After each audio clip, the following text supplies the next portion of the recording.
Good morning everyone, happy Tuesday to you all. I know it's a little bit later than usual, but I had something I had to deal with this morning. So I'm on now. We're going to attempt the cat today. Now, I'm not amazing with fur, so I'm hoping with what the artist has done with the strokes and stuff, I'm going to emphasise on that and kind of work with it as much as I can. I say, wish me luck. There's nobody in the chat that I can see at the minute. If there is, then my chat's not working. Let me just refresh it just in case it is being silly.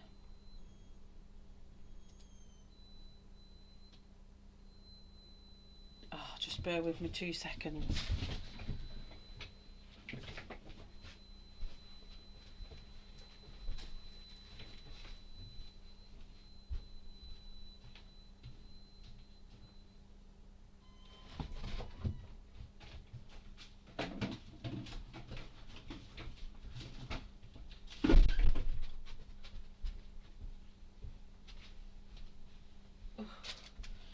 Cannot stand that screaming. Hi Lisa, hi Audrey. Let me just pop myself into live chat and not top chat.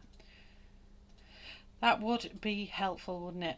So let me just get my zoom on this nice and steady, and I'm going to sharpen my pencils. I'm still using my polychromos, but for this I think I need my pencils really sharp. Just ignore my dog whinging at the back of me. He's just a morning whinging Willie this morning. Don't know why. Shh, Milo, enough. He's always whinging. Always whinging. So I'm going to use my Tagal, because what I'm doing, obviously we're going to be doing it all in fur strokes. I don't think my Tagal likes my polychromos, to be quite honest.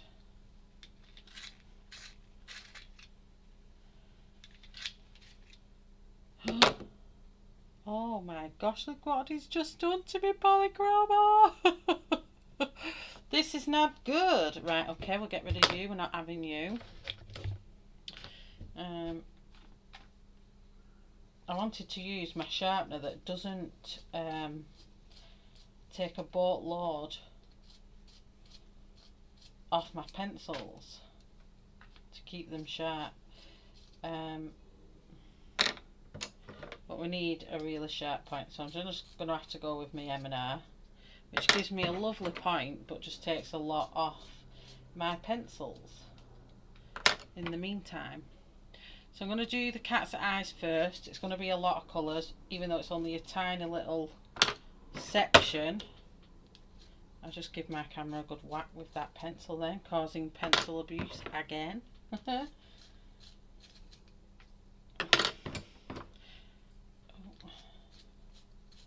So while I'm doing this, some more people may arrive, they may not. They have been a bit hit and miss with my streams lately. Kind of had a lot going on in my life. It's been crazy. I'm back down with COVID. I'm not, my child is. I'm still, touch wood, fingers crossed, touching wood. I'm still okay, but yeah, I've got another, my eldest daughter's down with it now. She went through the whole time that Freya and Keen had it and didn't catch it at all. And now she's caught it. She's gone back to school after a week's holiday. They've started mingling all the years at school, and they have now, she's now caught it. Bless her. So what I'm going to do, it's going to be a very small eye to work the detail on, but we're going to give it a best go. So if you're following along, it's not going to be like a traditional eye. It's going to be, it's a cat's eye, so it's not like a human eye. So I'm just going to try and get it nice and clear for anyone following along. So I'm going to give this first eye a really light layer of, if it'll zoom in, ivory. I'm just going to give it a nice light layer And I'm literally going to be working in layers for these eyes. I'm using a reference photo, so one I've just got off Google. So these are the eye I'm working on, if you can see that. And I'm going to zoom right in. You can see all this, it's going to be hard for you to see, but can you see all this texture is what we're going to try and create in that eye. So first of all,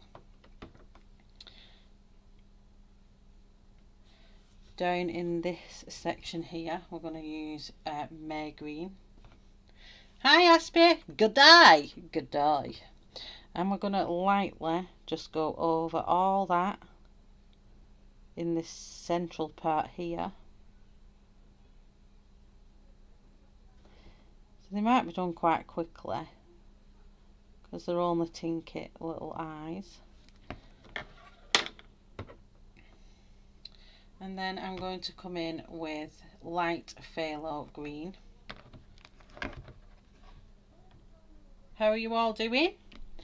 So with the light, oh, I just moved my whole easel across my desk. So here, it's going to go in here like this. And it's going to go all around the edge.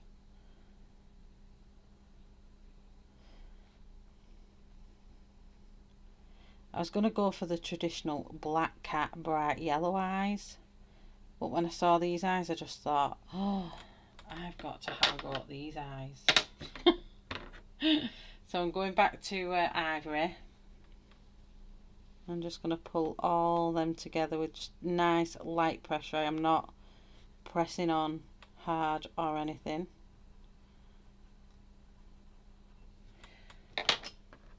So there are base layers down. So now I'm going to come in with the next colour I'm going to use, and for that I'm going to add our brown colour, which is raw umber.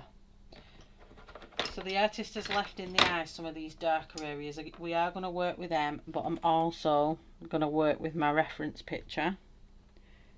So we've got some very kind of fine textures what we're going to add in.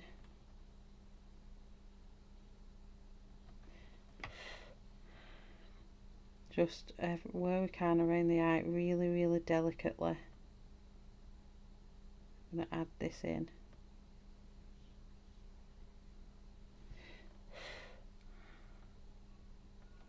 So how is everybody this Tuesday morning? Everyone's quiet today. I'm going to concentrate this raw umber mainly in this really lighter part of the eye.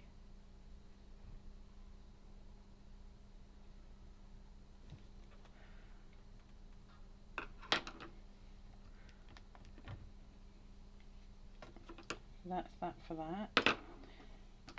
And then I'm going to come back in with light phthalo green. And I'm going to just emphasise a few darker areas with this in between. Hopefully I'm not covering up what I'm doing and you can see.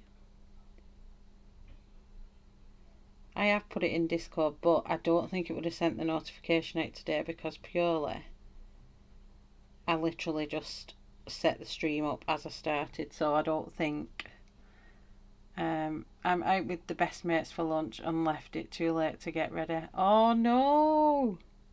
So are you rushing round like a good un?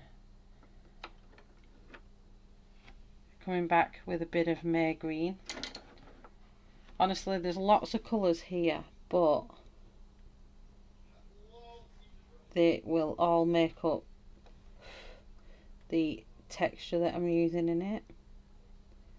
So I might only put a few flicks of certain colours.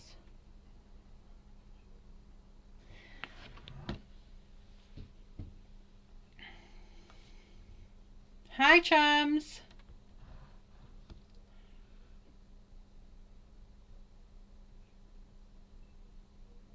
Oh, I'm so sorry Audrey, but at least she's had a really great send off as well by the sounds of it.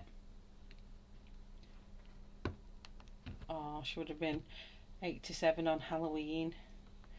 It's nearly 10:20 Tuesday night here, so I may not be able to stay long. No problem, Aspie, that's totally fine.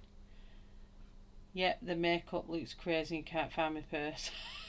Oh no, the purse is very much needed for dinner. Audrey, I just wished I could give you an amazing hug. So what I'm going to do with this now, this is our permanent green olive, because I've kept quite yellowy tones to it. Hi Megan, good morning. And I'm going to come in around the top with this.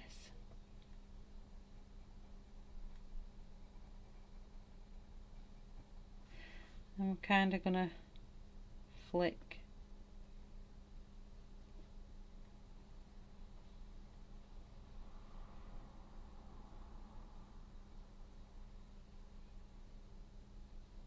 It's going to be deepened up anyway, this green, so they're going to be quite greeny eyes. Like I said, we're only touching it with these.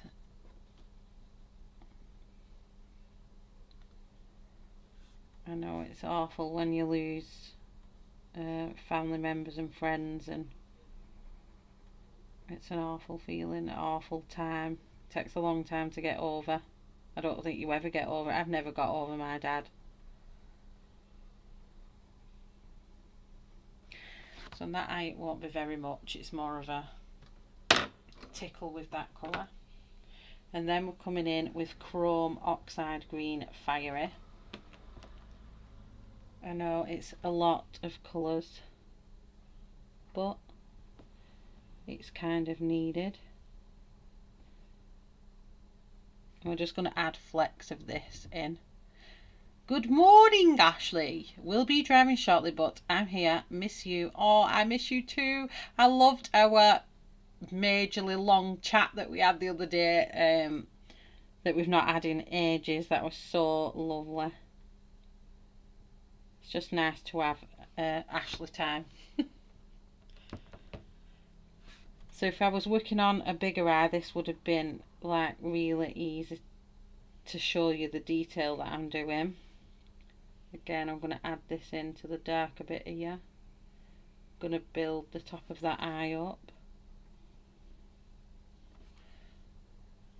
And when I put the black in for his pupil and stuff, it will really pop that colour out. It's all about layering it up. Just put in little flecks of the colour.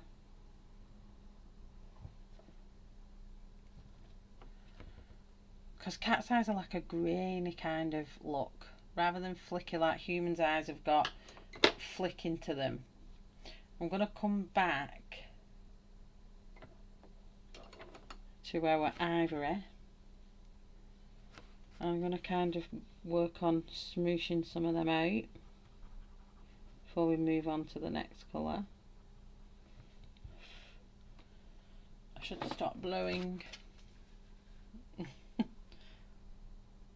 I like all day ones. Yeah, we've not had an all day one in quite a bit. We need to have one.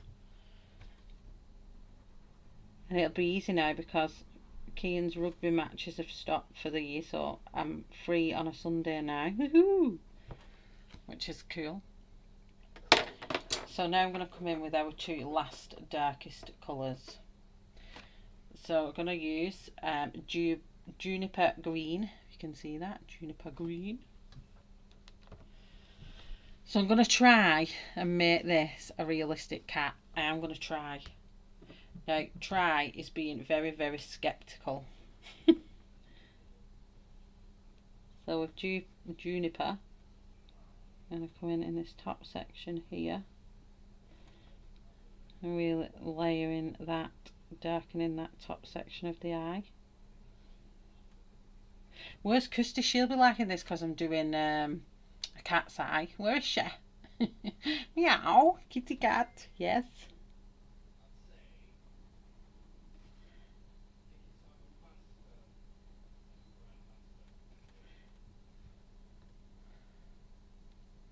Hi Joanna. Good morning. How are you all? So with this, I'm going to kind of come round very, very gently. Just going to give it an edge.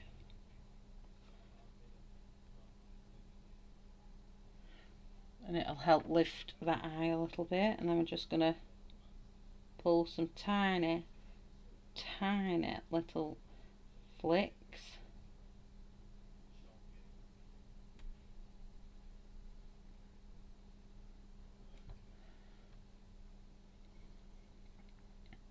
No rugby, how will you get your cheers and shouts? I don't know. My rugby mum shouting, I know. It's been very laboured, my shouting at matches lately. I just haven't been able to be that shouting, screaming rugby mum that I'd love to be. Hi Angie, good morning, good evening. So I'm trying to do a realistic cat. It's going well, the eyes are going well. Look even better once I've done the pupil. So last colour, Chrome Oxide Green. This is our darkest one. Kirsty's being a slacker, I know. You'll have to get in group Ashley and say, get your butt here.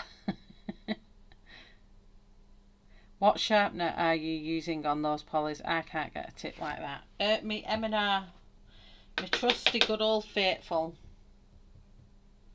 because I tried to use that and it just snapped my polychromo, and it snapped it good as well, not just like a little bit, it snapped it a lot. Oh, okay, so again we're just going to come back in just at the very top and darken that just a step more.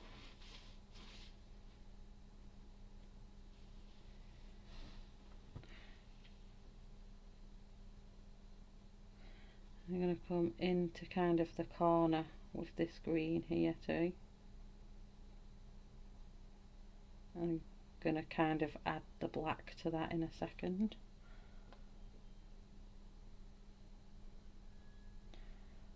I checked at 9 PM my time, and I checked at 9:30 my time. I checked at 9:45 PM my time and gave up. Yeah, I came on just after 11. Sorry Angie. I didn't have time to schedule it, and I had a phone call with the GP that I had to wait for regarding my son, so I didn't want to schedule it because I wasn't told off the doctor what time he was going to ring. So I was like, don't really want to schedule it in case I can't get on. But he rang and I was like, woohoo! So I was a bit late today, I do apologise. It's meant to be 10:30. UK time, and sometimes it just doesn't happen. So just need my little point a little bit sharper and tighter, just a little second.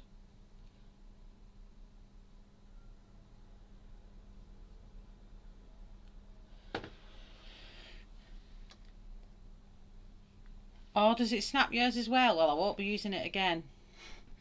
Have you not got an M&R, Ashley? I really thought you had an M&R. So just where the little pointy pupil is, I'm just going to flick out just a few little flicks of dark, just little pieces of it, and I'm don't want to take too much from the other colours we've managed to get in that little tiny eye.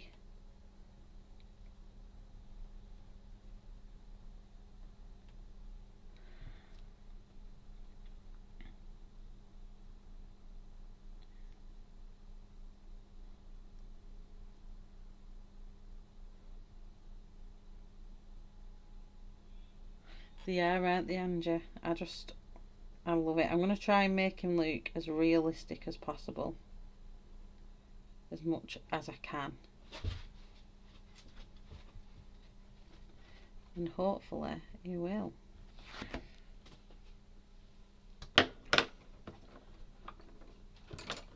I think definitely realism is where I want to go in my colouring journey. So black, sharp as the ace of spades. Ashley, use your comb. What's that? What's this? I need to know what this is. So the pupil of the cat. I'm just going to turn this around now because it's just really tiny. And it's also got in there. No! It's also got a highlight in there.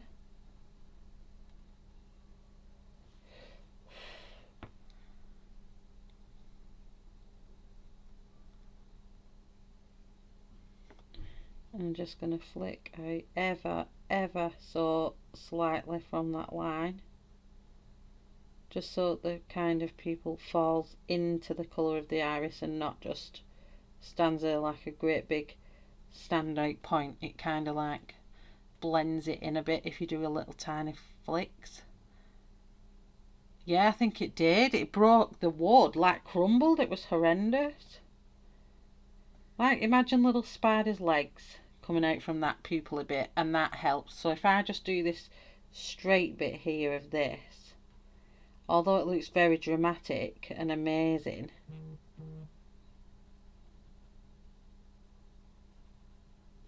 it doesn't look realistic. If I was just to leave that, yeah, it looks good. But if I just do a little bit of spidering out from that pupil, just ever so slightly, light-handedly, just literally push it out, and it just softens that pupil enough that it just falls into the cat's eye. And then I don't know if this will be too big to bring the highlight back.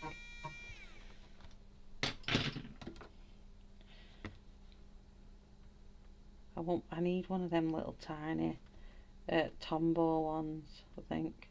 Is that what they're called?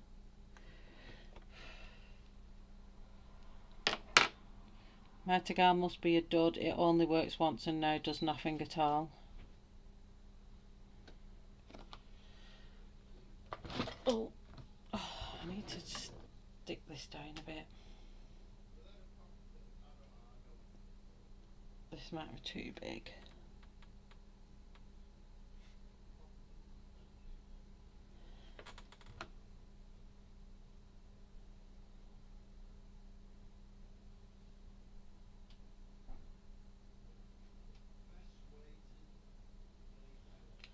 And then just going to get my black and then just shade over that green ever so lightly.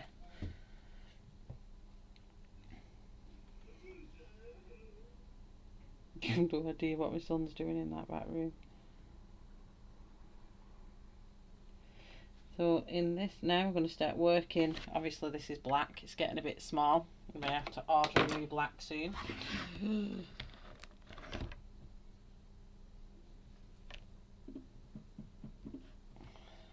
So fur for me is my little bit of a nemesis. Milo, shush.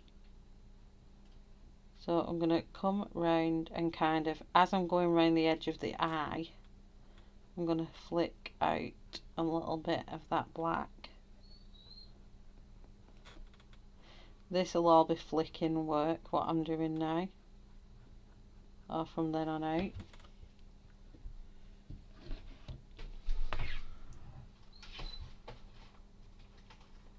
That's where you need a craft knife. I've got a craft knife. I could have scraped it, couldn't I? What are you doing in my room? No, my door's meant to be shut up. I'm just doing some very fine flicking off here.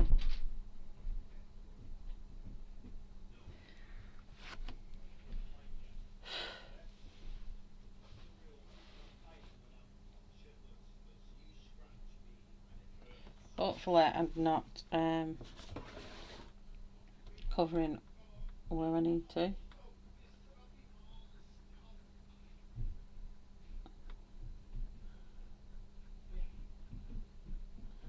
This is where my reference picture is going to come in handy.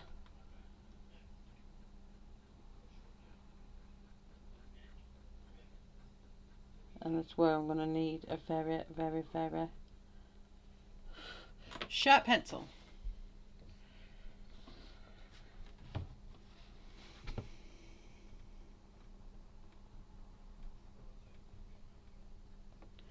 but I would really love to kind of master the fur.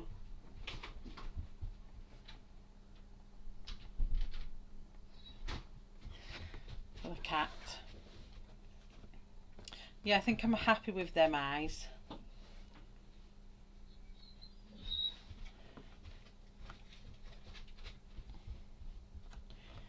Maybe just darken up this little bit here.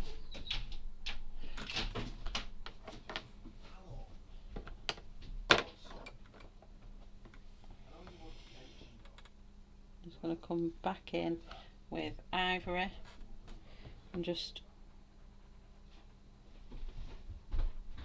add in a few little. No, I don't. I'm streaming. I know.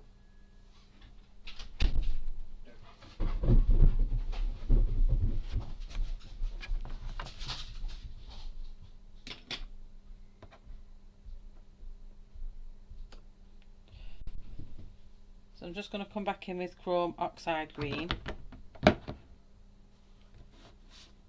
I just lightly add in a bit more shadow here.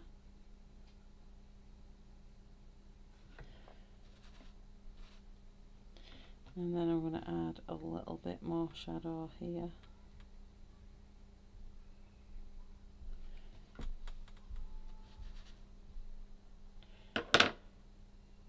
And then I'm going to get juniper green. Again, I just want to lift this edge a bit darker.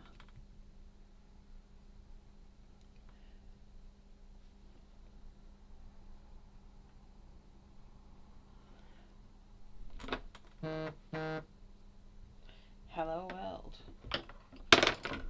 Someone wants me this morning, and then I'm just going to come in with black again.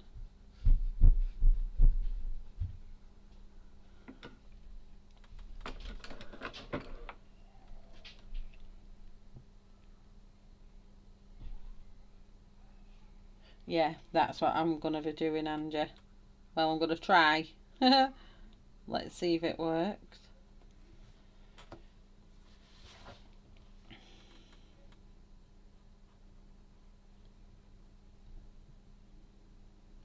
Okay, I think them eyes look good.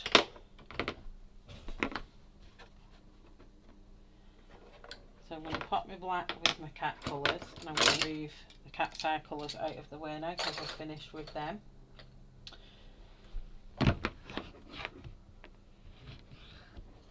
So what I'm going to be using, I'm going to be using a fair few different colours. So for the lighter base tones, I'm going to be using warm grey one. And then I'm going to be using warm grey 3. And like my medium tone is going to be warm grey 5, I think that is. I always get rolled up with these Roman numbers. I am rubbish at Roman numbers. Let me look. Yes, oh, I was right. Warm grey 5. So then I've got some other colours that I'm going to add into the mix, which is Caput Mortuum, Cinnamon and Burnt Sienna. Cinnamon's more in the ear, these are more in the ear, and Caput Mortuum. So let me try and get it in focus. Caput Mortuum is going to be within the dark black fur. And then these two colours, the Cinnamon and the Burnt Sienna, are going to be kind of like in the eye and mostly in the ear. It tends to lay in clumps. Okay, and then moving on to the darkest, we're going to make it black. We've got Payne's Grey, Dark Sepia, and obviously black. So there's quite a few colours. There's quite a few colours for me to be doing as well. I don't normally use so many colours, but I'm trying to be. I've sat and I've studied the picture and I just think, right, come on, let's do this. So let me show you the picture, just in case anyone wants to follow along with the same picture. It's just off Google, so I can't leave it on screen, but I've gone for this fella purely, let me just pull this up, purely because you can't see it in here, and I don't know why this camera does this, but I'm going to use the black to point out. So here, in this section here, there's like your caput mortuum violet colour is all around the back side of the ear, working its way up. And then obviously you've got all your greys, and I chose this cat because he's got a lot of highlighted areas in him. He's not just solid black, and that's what I liked about him. So we're gonna, when you zoom in, I can see that all the fur up his nose is kind of coming up at this angle and then like squidging together.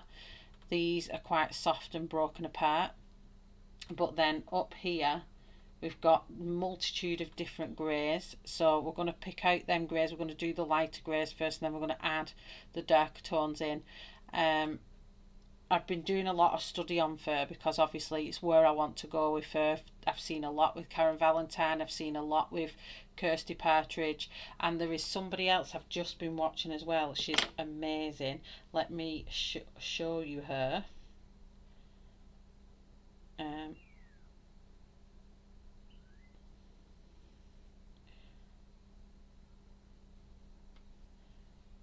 I wonder if she's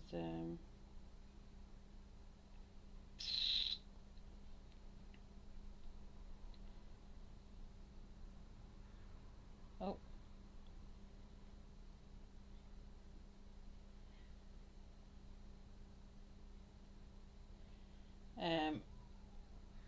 oh, I don't want to unsubscribe from her channel. So along with the two people I've just mentioned as well, Bonnie Snowdon is amazing with fur, but I love Leontine van Vliet, I think she's pronounced. She is if you want to do realism, she is fantastic. She not only does she does wild animals, she does like reptiles, fish, all kinds of birds, horses. You all know I love my horses and stuff like that, and I came across her work and I was blown away, and I just thought, oh, she is who I aspire to be like, just like Karen and everybody else. I aspire to be like, so I could do commission art on animals of any kind. But she is absolutely stunning. She does great scale ones and everything else. Absolutely amazing artist if you want to get down to the realism. I've only just come across her, so I haven't looked at a lot of her videos, but the ones that I have seen most recently was the cat fur one, and I've sat and watched it and I'm like, oh, can I do this? So this is the one that I have been watching, which is the cat fur in colour pencil, and it's all right watching, but now we're gonna do. So I've given her channel. I will add her channel into the description at the end as well, because obviously I've been looking at a lot of channels, but she's one I've been like, wow. Oh yes, Angie. So what I'm gonna do first, oh, I need my ivory as well. I need a bit of ivory. I forgot to put that in. So ivory will be in the mix as well. I was just using it for the other colour too. So what I'm going to do is have the reference photo up that I've chose, so that it's got quite a lot of texture and colours in. And I also thought as well, when I was doing fur before, I'll do a little example on here. I used to just go like this all the time, just flicking like this all the time. And then I've realised when I do that flicking, that's kind of not how, when I've been watching these videos, they've been kind of flicking like this and then flicking like this, flicking up like this and then flicking down like that, and all this time I've been like, oh, I've been doing it wrong. It's not that I've been doing it wrong, it's just that I hadn't done enough research on something I want to home in onto, and straight away, just from that little difference, this looks more furrier than that looks. Let me try and zoom in on that. It's a bit blurry, so you can see what I'm meaning. Oh.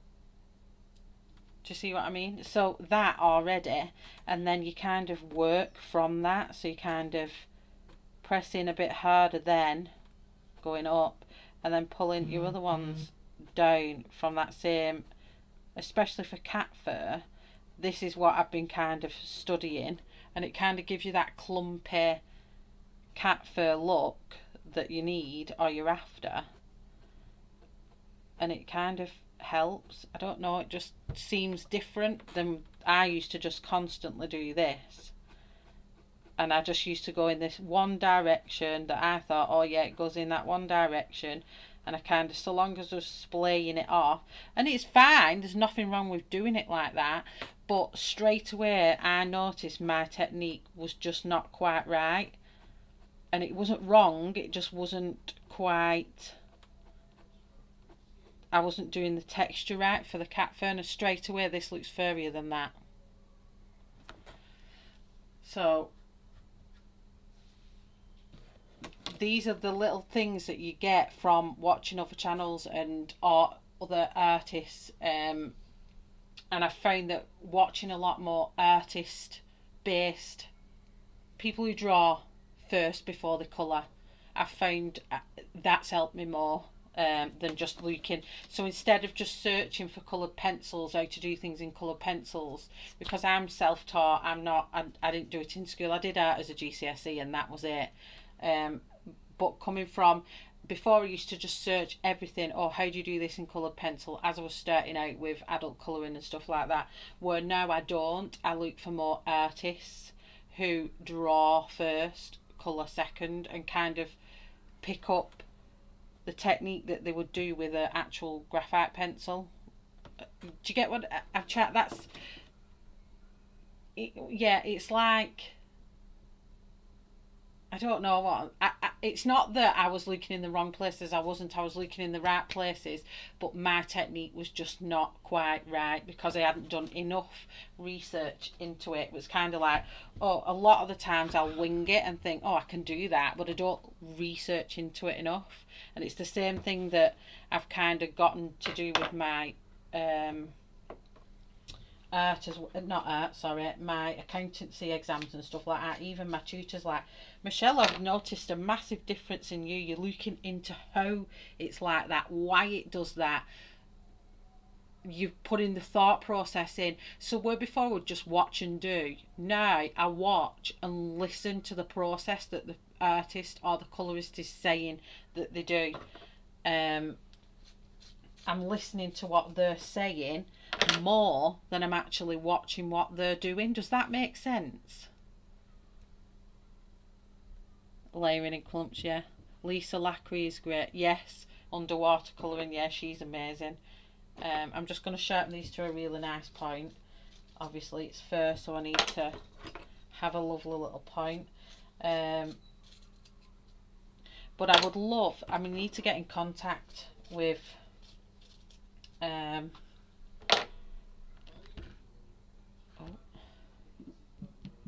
nearly snap that off then.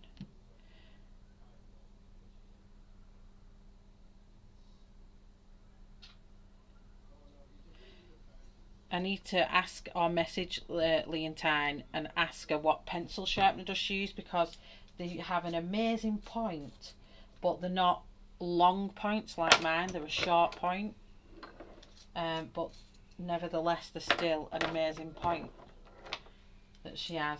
So we're going to start off with all these lighter colours first. And the ears, down to the ears, I was doing it wrong, and you kind of use the white of the paper to... Colin Bradley is another artist worth a watch. I'm going to have to come back and write all these down, Angie. So we're going to put some base layering down first, so to get my reference photo back up.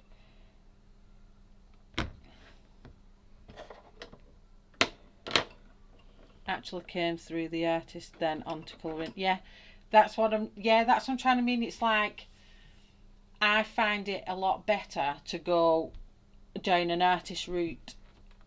I'm not dissing anyone who's just done a colouring background and then got absolutely amazing. There's nothing wrong with that.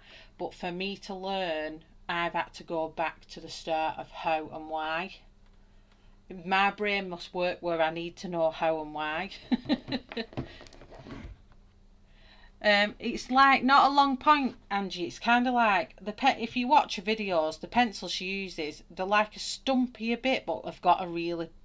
There's not so much of this on show, but it's a point like that, but it's kind of like shorter. And I'm like, woo, I need that pencil. So I'm going to start. Obviously in this page, the artist has already put the strokes in the way that the cat fur is going.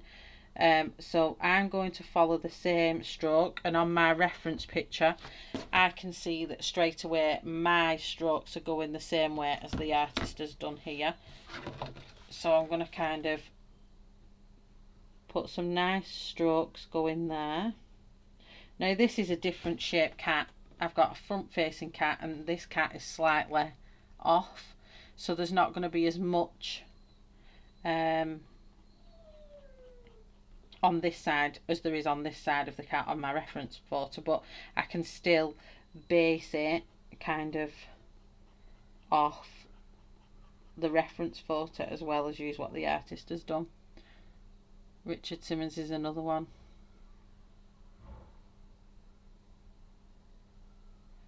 Oh, thanks, Angie. These are amazing. I'm going to have to get looking, because obviously I always find myself I'm drawn more to realism than I am to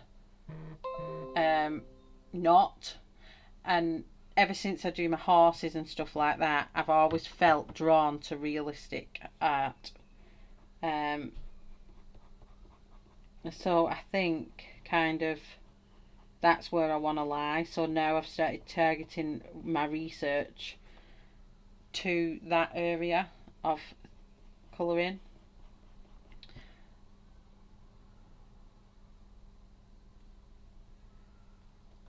See Jeff as well. Have you mentioned it? I think you've just met. No.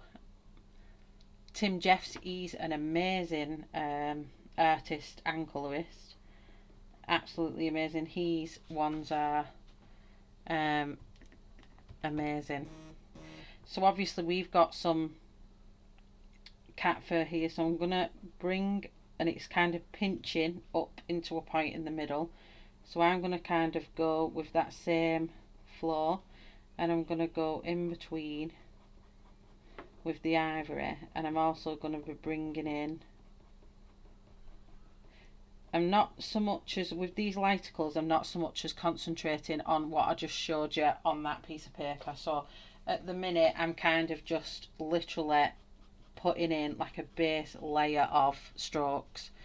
Hello Deb, how are you? So I'm not working like this yet. That'll come when I do the darker layers, and we'll look where we need shadow. And right now I'm just building up them under layers, and we're all the lighter tones and lighter greys are going to be before I add all them darker tones in.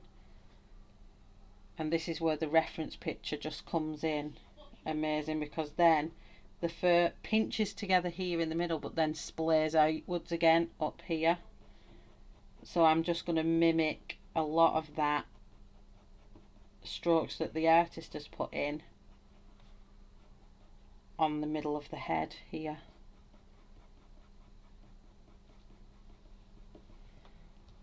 I wish my screensaver would stay on. It's just not staying on.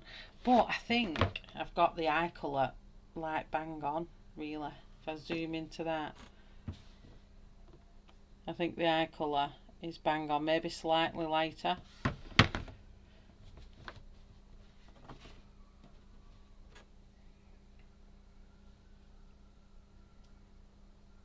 And blurry.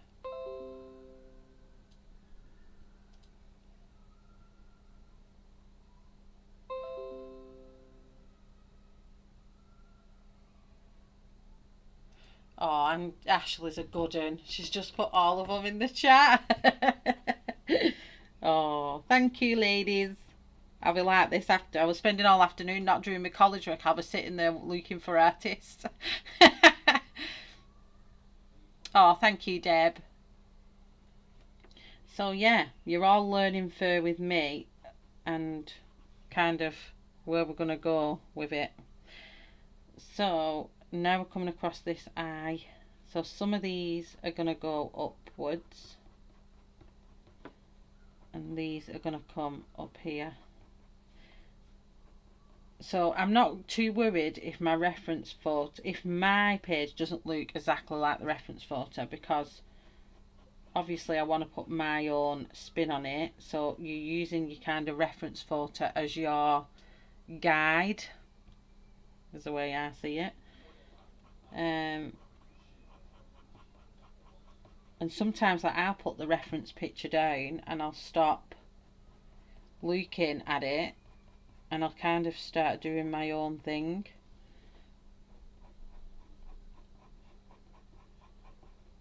Regardless of kind of take pieces out of the reference photo. Shell, I put the artist in the group chat for you. I've just seen them, they just popped up. They popped up. So these little hairs are coming down here.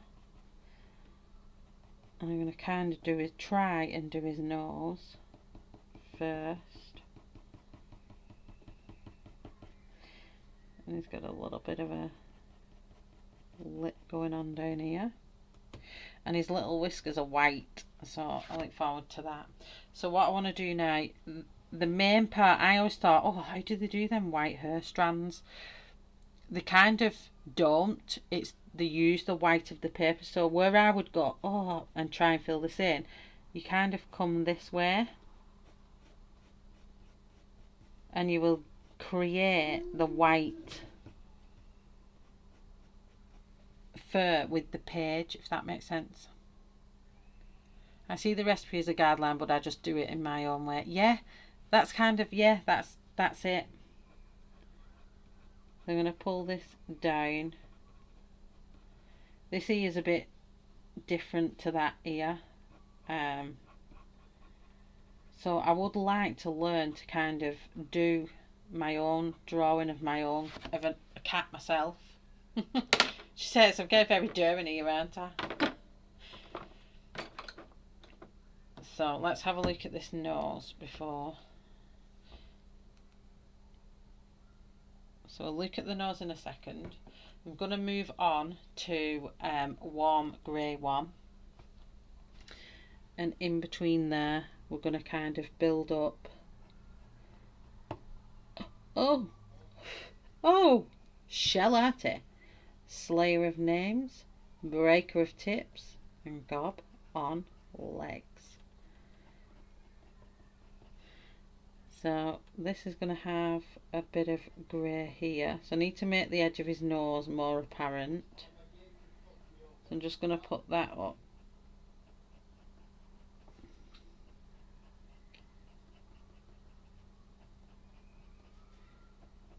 And kind of working that grey in between that ivory, and it's starting to keep the warm but like darken the ivory a bit. It's hard for you to see. It's okay, there'll be more in my subscriber list, I'm certain of it. Keep on coming, Angie.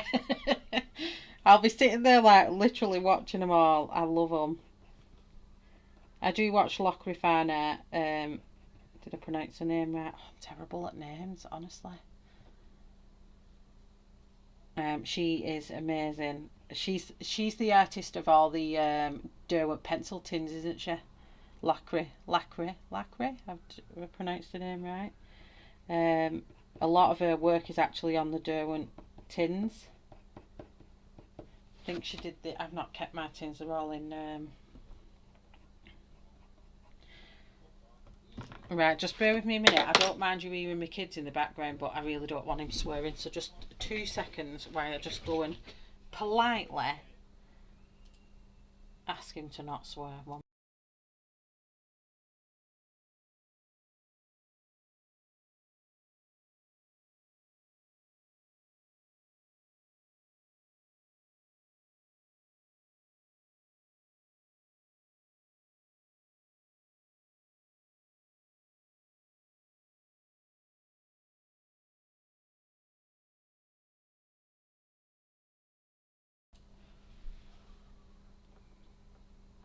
I did, but I'm not in it anymore. I've come out of all my Patreons, apart from Monya's. just until I've moved, and then I'll pick them back up again. But I kind of got what, how can I say, I was in Kirsty Partridge's, but then I just found that I was just looking up her YouTube once more than the actual Patreon. So I don't know. I think when it comes to personal preference with Patreons, doesn't it, and kind of who you just home into one or two, and I feel that, I'm not saying there's other artists better than not, they all have their own different thing, but yeah, she did the Inktense Dolphin, yeah. I'm not saying that one's better than the other, or I'd prefer to be in another Patreon than another, but I've cancelled most of my Patreons because I'm moving and I need to save all my pennies. So all the Patreons I've cancelled apart from Monya's, and I've not been buying, as you know. I've not been buying any supplies.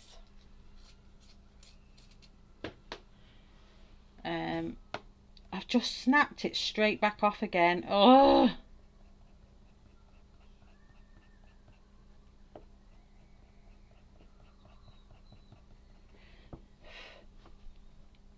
So we're building up and building up and building up and building up. No, not Patreon. She opened all her Patreon streams to a flat one-time fee. Student, yeah, but for the ones that were already in Patreon, we still just got access to everything for the Patreon price. So I was probably daft really cancelling it, because now to get access I'd have to do the student one, where before all the ones that were already on a Patreon stayed on. You could just still have access to everything. So now if I was to go back to a Patreon, I'd have to pay the student course one, the one-time flat thing.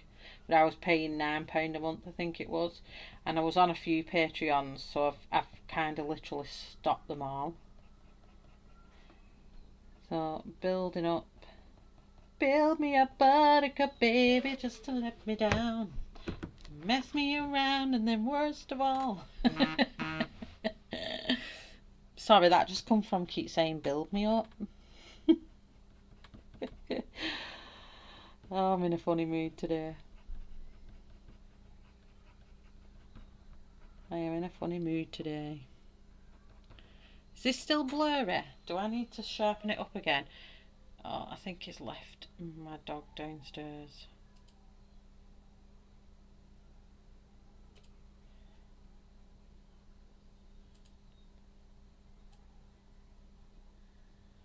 Well, let me just get it back into a good focus where it looks nice and clear. Is that better? I'm hoping you can see it all better now. So where I've done all that light, I've then started travelling in with the warm grey one, because I've noticed on the cat's reference it's all warm tones, everything's warm underneath, so I didn't use any of the cool, so I think you can use French greys as well. French greys would be good to use for a black cat, because you just think, oh, I didn't realise all these undertones was in there as well. A lot of the artists seem to be moving away from Patreon, yeah. It's probably because it's so much time consuming, isn't it, to make all them videos. It must be. I mean, I find it hard just live streaming twice a week, never mind making videos for Patreon, and you've got to make sure your demand is up and all that jazz.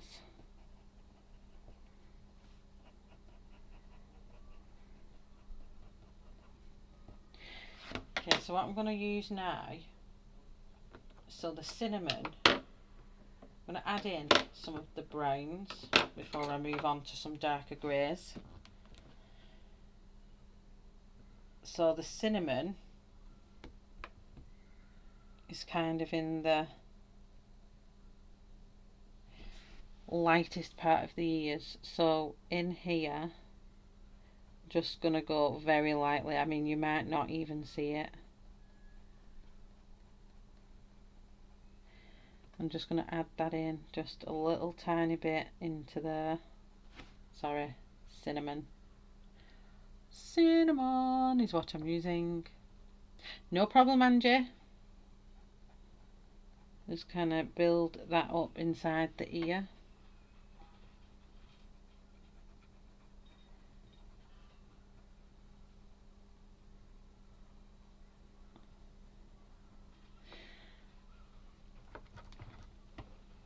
So on the flap of this ear, I'm going to kind of add that cinnamon in.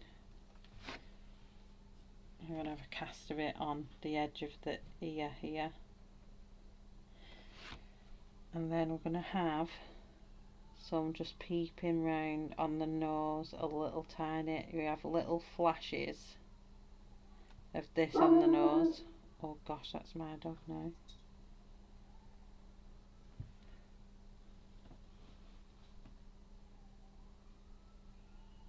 No problem.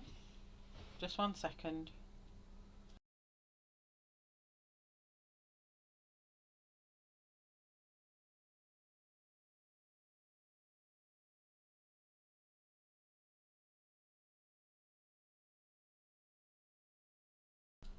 I've just said to his son, bring my dog back in, but will you please bring me some lemonade, because I've had some bacon this morning and my gosh, it's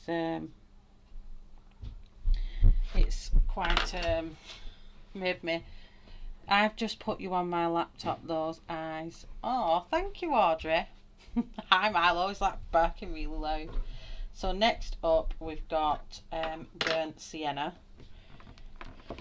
So it's hard to show you on here, but all this section, it washes it out on the phone screen, but all this section here and round its ears is more brown. It's got like a brown haze to it. So what I'm going to do, I'm going to add in the little brown haze with burnt sienna. You can see that says burnt sienna there.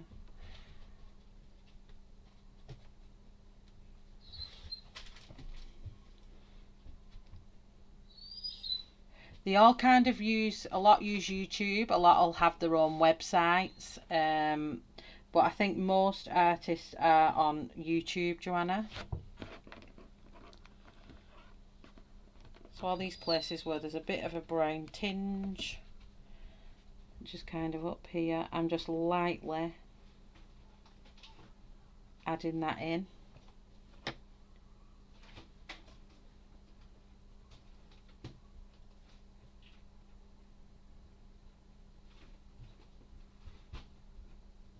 So all these undertones will be the same.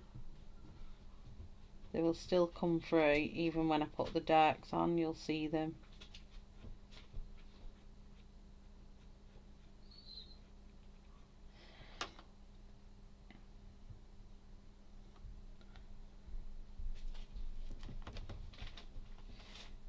And he's got a bit under his eye here.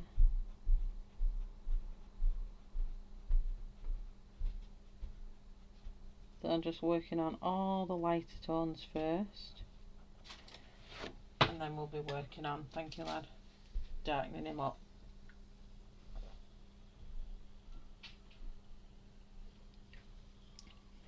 Sorry if that drinking was like then.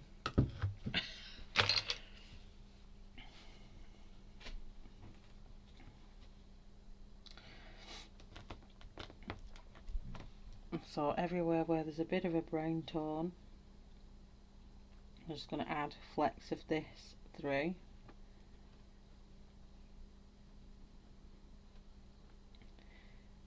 I think as well it's just important that you have nice sharp pencils.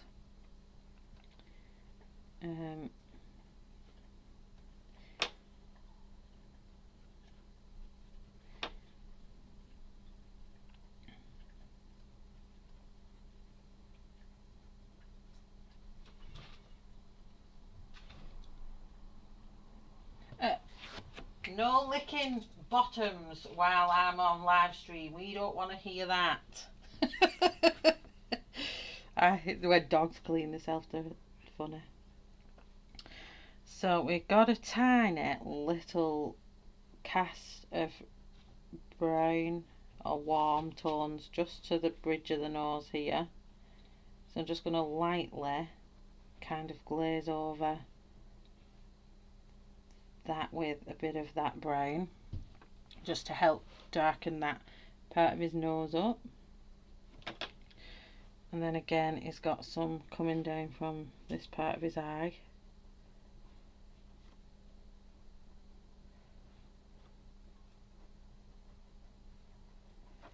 And kind of flicking, just keeping with the same way that the hair is going on the cat reference I've got, as well as what the artist has got, and kind of bringing that out as well.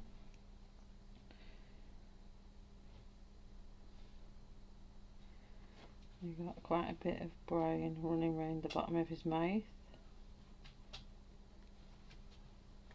It's starting to look a little bit furry. Oh, I'm sorry, I'm a dead boring. Am I making you really tired, Ashley? Sorry. Okay, so we've got some coming up here where his fur's going to go upwards, just through here. And again, I'm doing a little bit of that up and down clumpy bit here, purely because it is a little bit clumpier.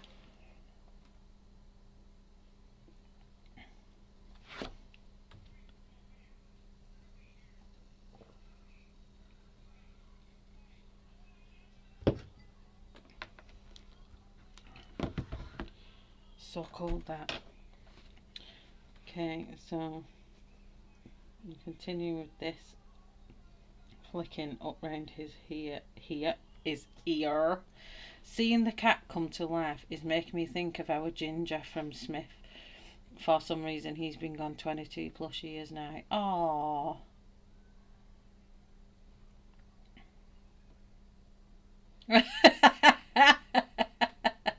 I was only joking, Ashley. It was just it was like, oh. I'm boring. No, I'm not saying you. I was just having a laugh.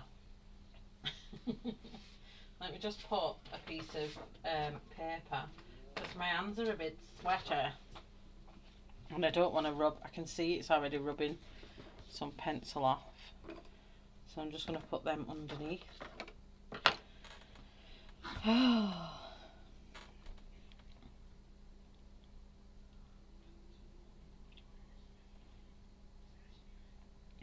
So I'm just seeing where else we've got a bit of this brown. So again, we've got quite a bit of this brown in his ear at the top.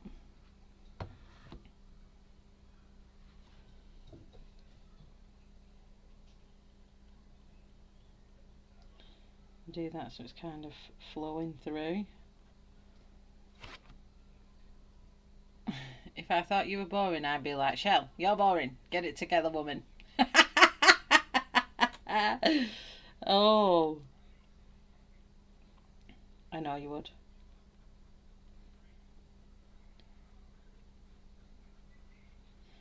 So the inside of his ear is quite, I think there's enough of that burnt sienna there. Kind of just going to do a cast across the back here.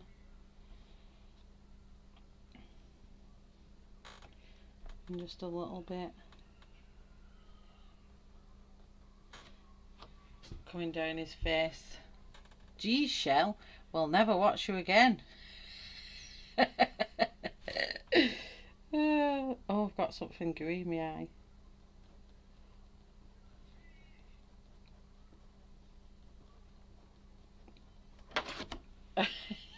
It's joking, I really was. So we're going to have a bit of this brown just coming in his face here, and then a little bit coming in his face here. Oh, sorry, I just keep jerking my table. So I'm going to go back to cinnamon, which is our pinky fleshy colour, and kind of just inside his mouth here. I'm going to kind of, we're going to go grey over it anyway, but I just want to have that hint of skin going on there around his nose. I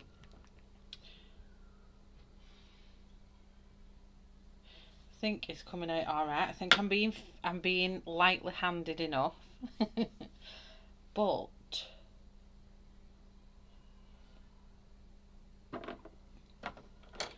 don't think I've done enough grey here for the undertone, so just add a bit more grey coming through his face there.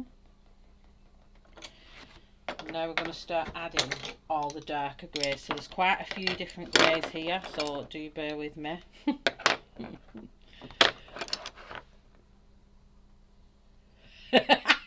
With friends like us, who needs anyways.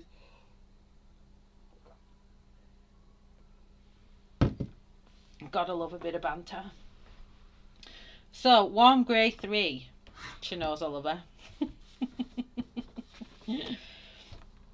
I have got some kind of jelly thing on my eyeball.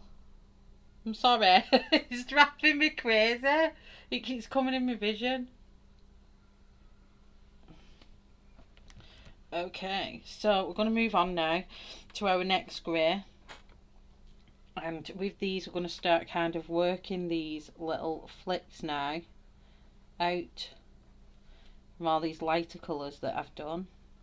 I'm just hoping this paper I've used will allow me to kind of... Now this I am going to do the up and down motion of the flicking with all these next colours, so it'll create them cat wispy clumps that I'm after. Is there a cheaper alternative herb pencil to the polys? Yes, there is. I find my Artisas are good, equivalent to the polys, and I also feel the let me think, what else have I got?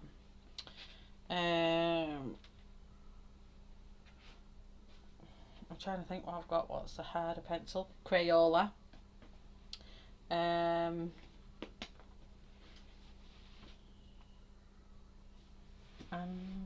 what others have I got here? Black Widows are a good one. They're a good...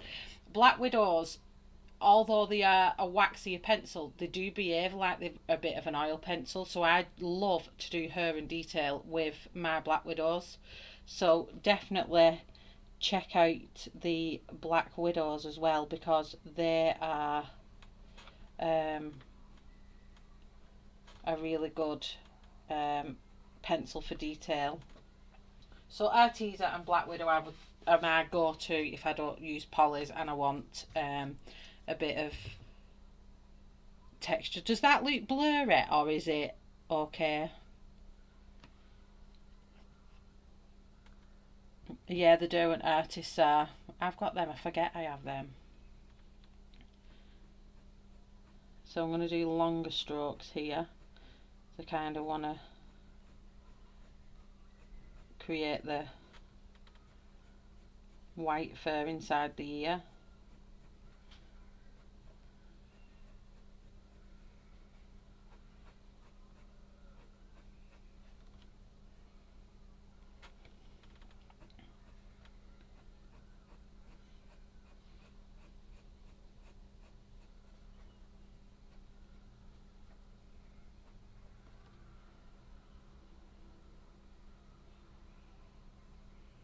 For stuff you're not going to sell, I'd probably suggest the square brute funners.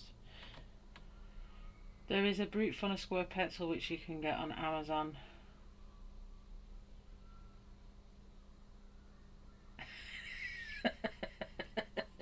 What is that emoji? Is that glasses? Stop sticking your face in the jam jar. That's funny.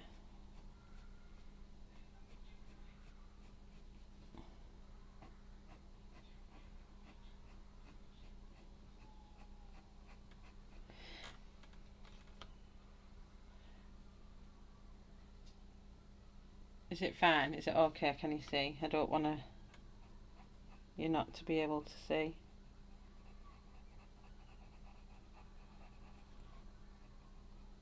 I'm going to have to turn my page, unfortunately, because I need it to be where I'm comfortable. So obviously with this, these are going this way, so I want to make sure that I'm going the right way. So I'm going to flick some up, but then I'm going to flick 2 down, maybe flick 2 up and flick 2 down. Sounds like I'm doing crochet stitching.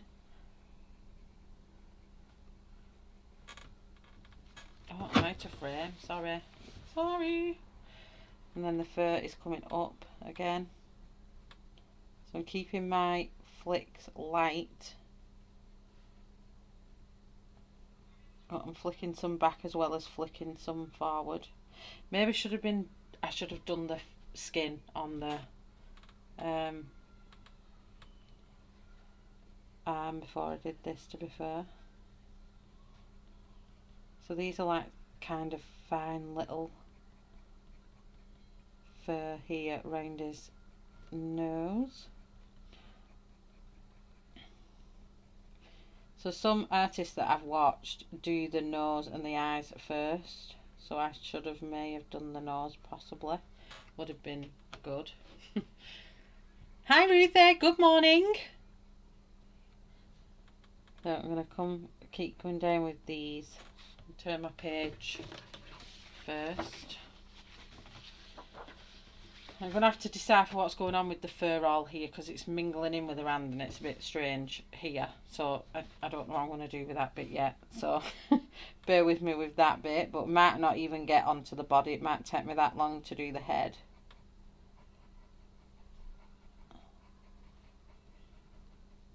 So I'm just working slowly. Hopefully you can see what I'm doing and I'm not covering up. So I've got orange all over the back of my hand. I've took off my pumpkins.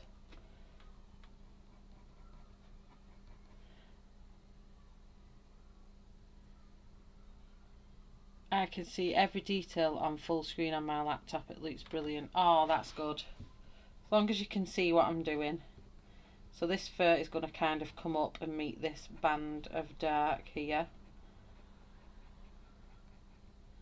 I'm just building it up with these colours now. And hopefully it will turn out to be a beautiful black cat. Saying through gritted teeth. Scotland to be exact. Irish is a good old... oh, I was going to say it in Irish then. I had to wait a minute. How would I say it?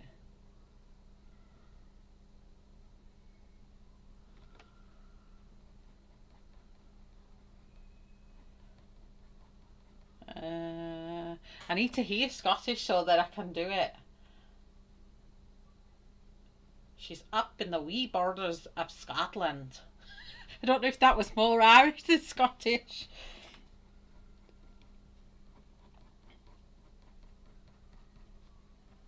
She's a bonny wee lass. I think that sounds Irish. See, I'm losing the bit of point now on my pencil. But hopefully she's still looking furry. I can't believe I'm doing a cat and Kirsty's not here.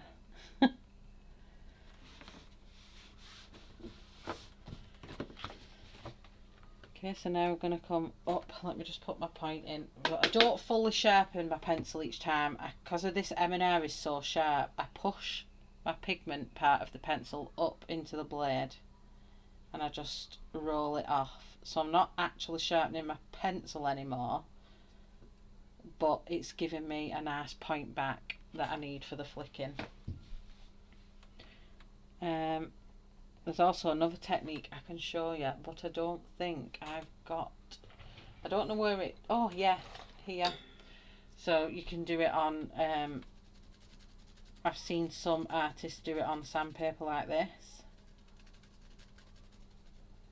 And bring the point back. So whichever you find the best. I'm just going to make sure that these all kind of come from the edge but kind of go up towards that middle. And I'm constantly turning my pencil around as well.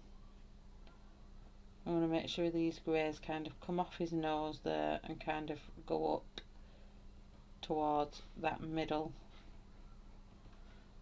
section. I might go into my local independent art shop next time I'm in town and see what they have.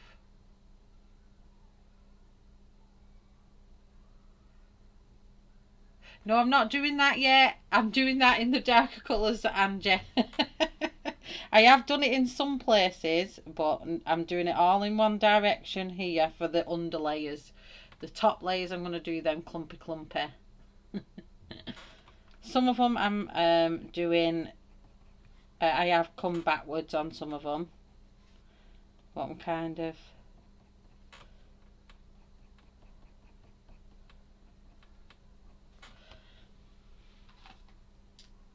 They're on my next colours. I'm going to do the clumpiness. I'm just kind of... These are just my lighter layers. So I'm just kind of flicking in the direction that the hair grows in these layers. And then I'll do the clumpiness in the next. And then hopefully it will start looking fluffy. You don't even need to sandpaper, you can bring it back by scribbling on a piece of scratch paper. Yeah, true. I haven't got a piece of scrap or scratch. What's scratch paper?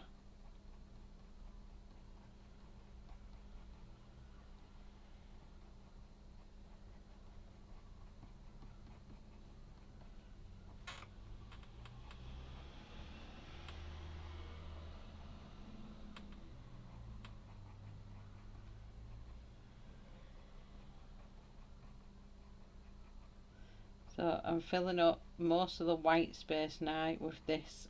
Am I using Warm Grey 3?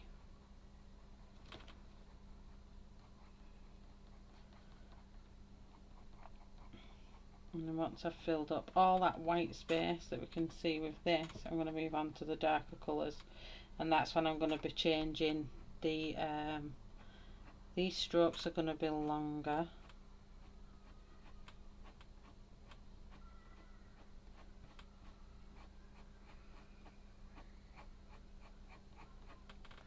To form them things in the ear. Okay, as long as you do, I'm just keeping you honest. Oh, I'm rubbing all the pencil off this page. You are, Angie. Thank you very much.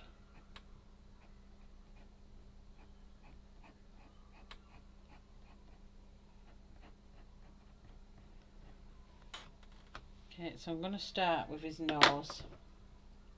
So that's all my lighter layers done. I think I just need to put a few more here. Just one sec. It's too much white here.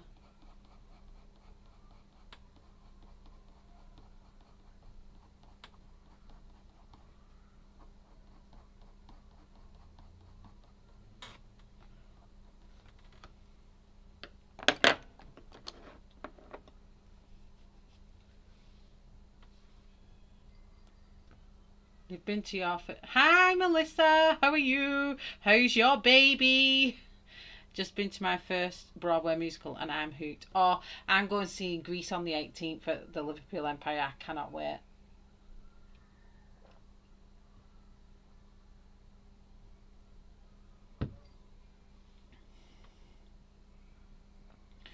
You always see skin. Yeah, I went in with cinnamon and I'm going to build that. That's why I've done this cinnamon here. And I did it here and there. So when I add the darker colours, hoping that will pop out. Hi Robin, how are you? You saw Anastasia? Oh. Okay, so our next darker colour is Warm Grey 5. And this is where I'm going to be doing clumpy. And we're going to go back to my reference picture.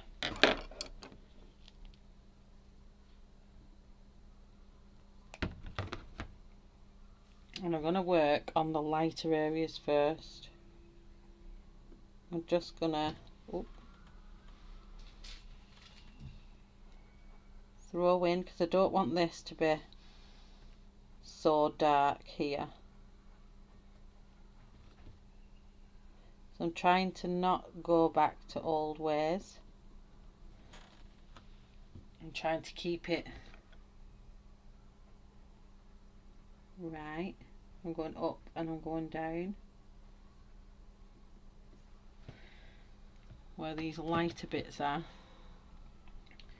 and then I'm going to make them more concentrated as we go along with the dark one. So this might be the only dark colour I put in this section, and then I'll work out from there kind of where we're going. But the fur is going up. I'm going to be flicking up with some and down with some others. But I'm really not liking this paper I've been using. I don't know if it's what it is, but it doesn't lay well, and I've seen other people use this paper and it layers pretty good, but for me it's just not. Maybe it's me, maybe it can't, but I haven't been heavy handed at all with it.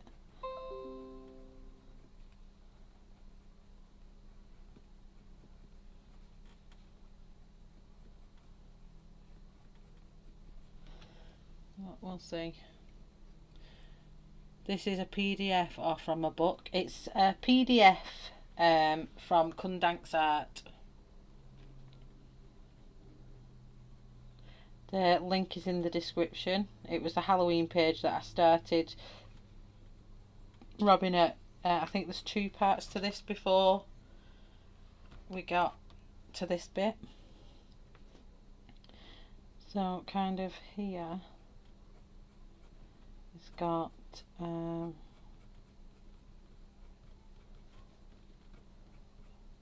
darker bits coming up, so I'm just gonna kind of start deepening this up, and this is where I'm going to work with the shadows that's on the reference picture rather than what's on here.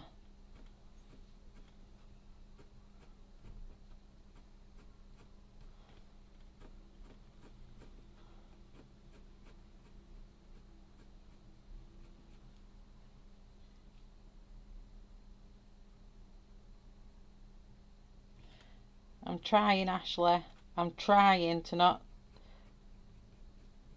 get in habits of old ways.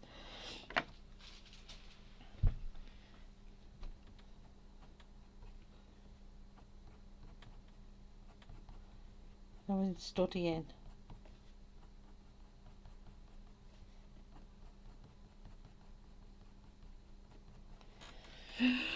I feel like I'm holding my breath. I have no patience for fur.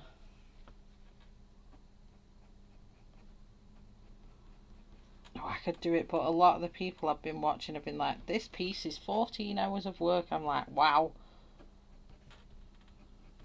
So I don't want to lose the darker markings. So what I might do is come in with black here, just for these markings that are here on the head. There's another kind of one here. I just don't want to lose the markings travelling up.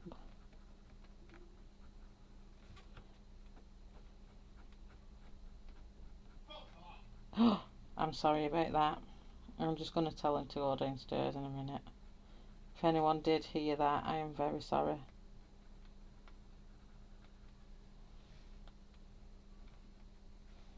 There's just a little markers here, and then a little one here. So at least I'm not losing where they are on his head. Just bear with me for 2 seconds.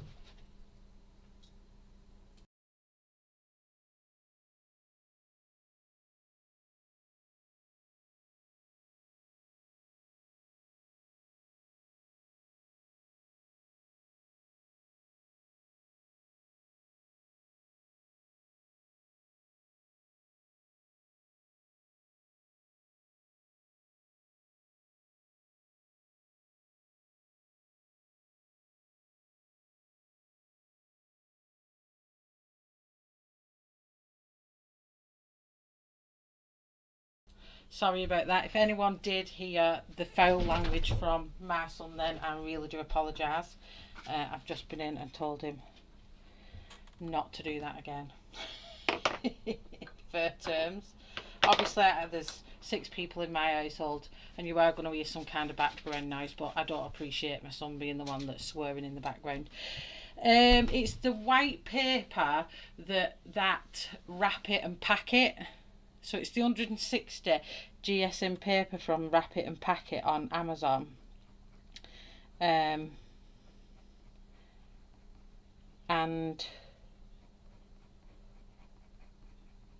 it just doesn't, I don't know, I've seen loads of people use this paper and it's just not, I don't know.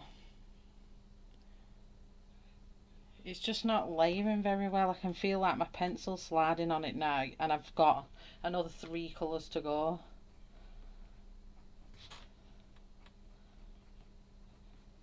Do you know what I mean? It's like, and I've not even been pressing on.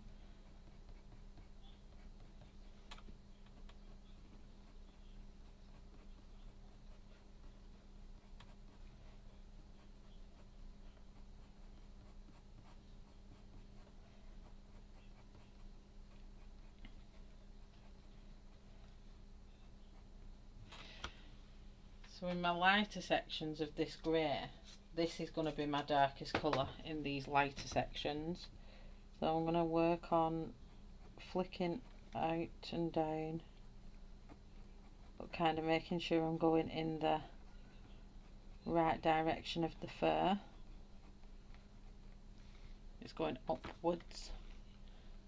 Wrap It, Pack It, Hammer Hill, Spring Hill. It's just literally, it's on Amazon and it's 160 gram cardstock, and the person that sent it was called, it's the Wrap It and Pack It one that you go to send it, but this paper's just, I don't know, I might go back to using the one I got from the range, which was much better for layering. This just doesn't seem to want to layer. It's alright if I'm doing skin layering, but it's not good for fur layering.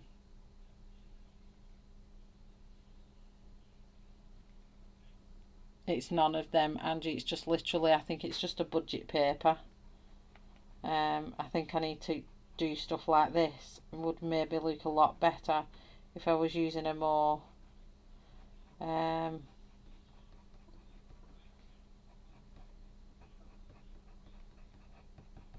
if I was using a bit of a better brand, like the ones that you're saying.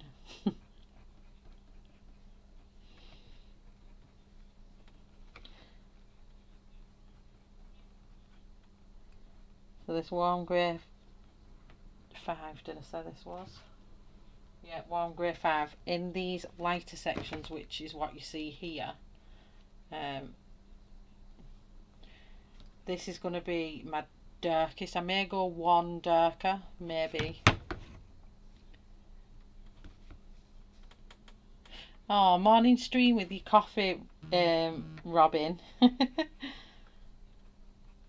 I've been doing a little Christmas drawing for everyone. Where's it gone? I've been showing Angie. If I lift this up and show you all. It's my little lantern.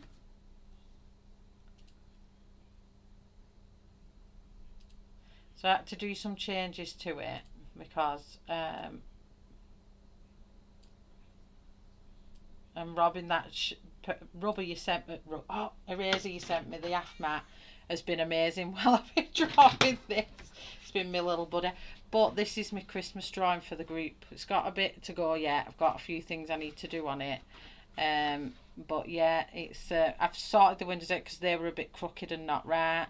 I don't know whether I'm keeping this window in, but I've got graphite all over it, so I need to straighten some of these. This is the hand, what I do, a hand draw it, then I put it on my iPad, and then on Procreate I straighten it all up and straighten the circles and try and make things more cleaner on my iPad. But if I can get it clean enough, I'll scan it and just print off the one, but this is my one for Christmas that'll be going in the group. So when it's done, and I'll be doing a wood tutorial and snow tutorial on this on the channel. So this is my Christmas one. So I'm getting there with my drawing. I am drawing certain things and stuff. So I did a Halloween ones, but this will be all about the glow that will come from a candle that you can't see. So it's going to be like a misty window, or a frosted window, but you can see the glow of the lantern, and that glow will be coming up from the bottom up here and lighting up these windows, and then this one will have its own candle source and lighting up that. So there'll be a wood tutorial, a light glow tutorial from this, snow and wood. So yeah, it's getting there. It's had to have some adjustments. I sent it to group and I was like, what do you think of it? And I said it's not 100%, it needs adjusting, and the girls in group was like, oh, it's lovely. 1 second.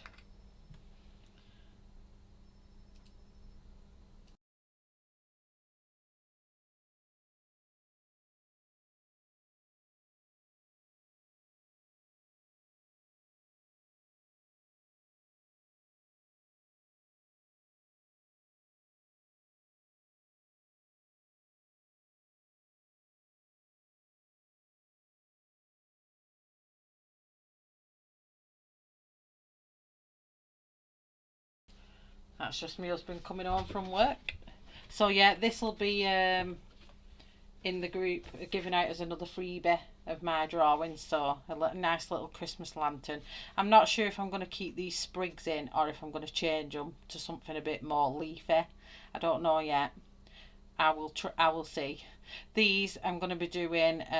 Chris Cheng showed everybody last Christmas or the Christmas before how to do the little fairy lights where you do a glow coming from them. I'll be doing that on these little fairy lights that are going around as well. So yeah, that will be on my little colouring group for Christmas. So let's carry on with my cat. I'm deflecting now because I'm like, oh, I don't know if it's going the way I want it to go, but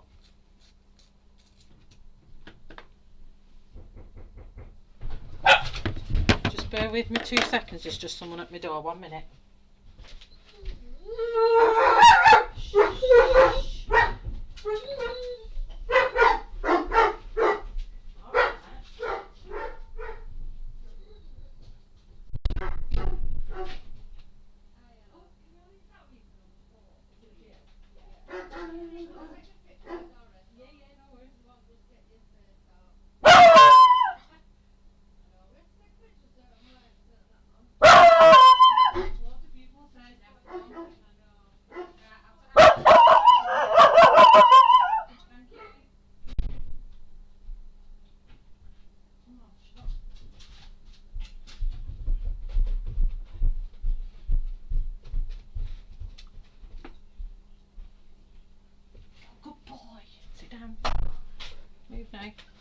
Move now, you big whore.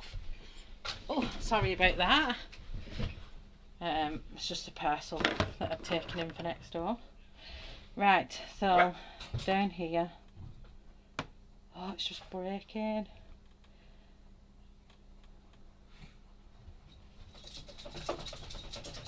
I'm going up and down with my strokes.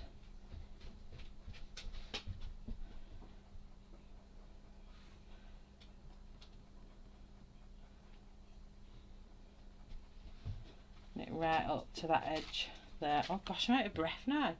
Woo! Would help if I had it zoomed in, wouldn't it? If you can find someone who sell you just a few sheets to see if you like it. Oh, I had Leontine going on my phone. She just used the SCHEDUAL hand sharpener, the 2-hole blue and silver one. I have a SCHEDUAL one here. Was it that, or was it the big one?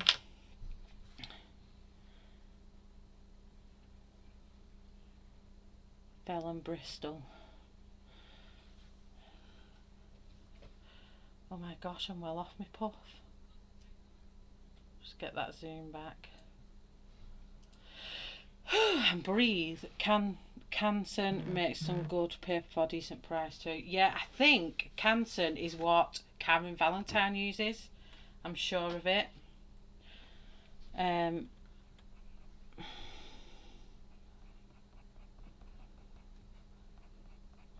just want it to look furry, and I don't know if I'm losing that furry look purely down to the paper, but I'm going to work with the best I can.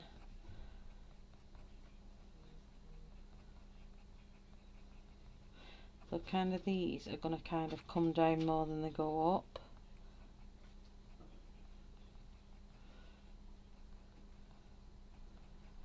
I'm kind of making it come up too.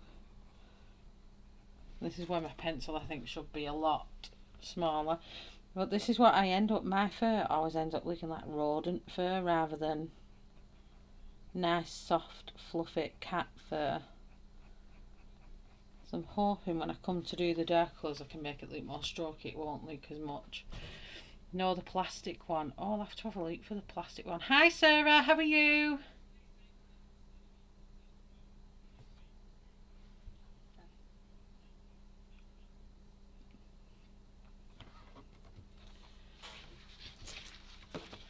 So these fur is going to come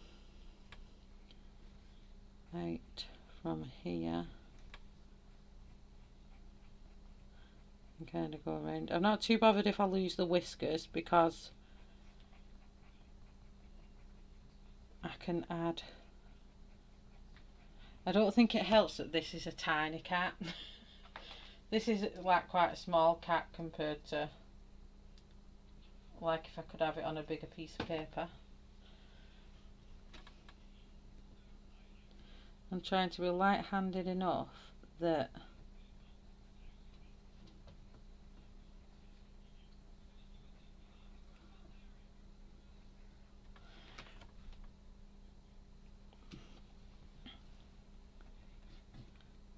you can see what I'm doing as well, and I don't snap the tip of this pencil off.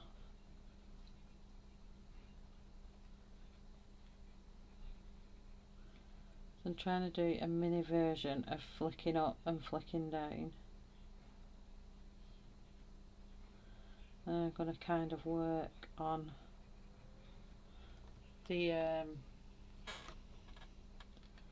longer fur that comes round the face then. Before we join these together here.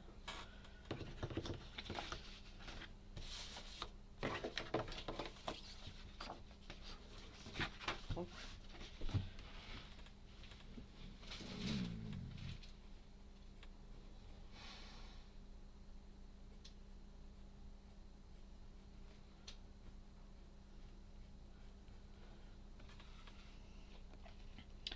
Angie, she currently drawing a puppet on Tan Desert Storm.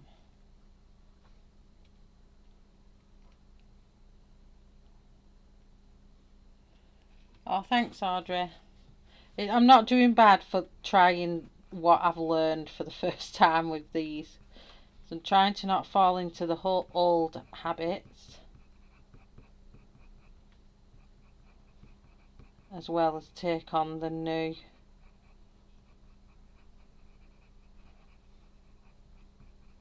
Techniques, but like I've been practicing on a bigger paper, so it's just a bit harder, I think, because the image is small. I mean, it's only what can I compare it to?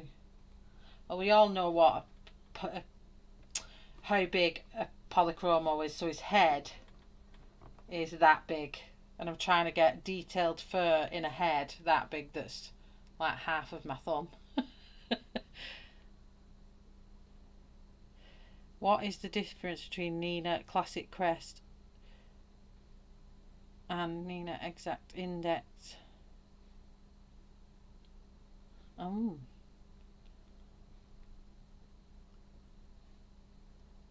Look more textured, and the Nina White is than the Nina White. I've never heard of that Nina White. I think I can get the Canson and I can get the Bristol. And the Strathmore.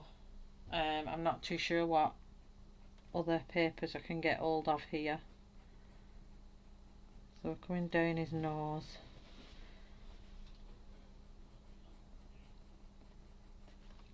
just turn the cat's head.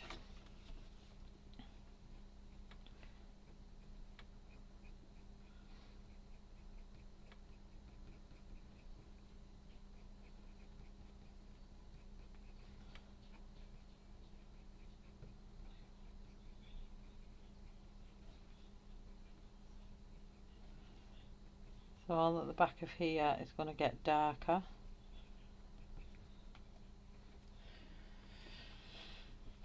Let me check SP Exact Index is a lower quality card stock. Yes. Yeah, I definitely need to get a bit more of a higher end paper as well.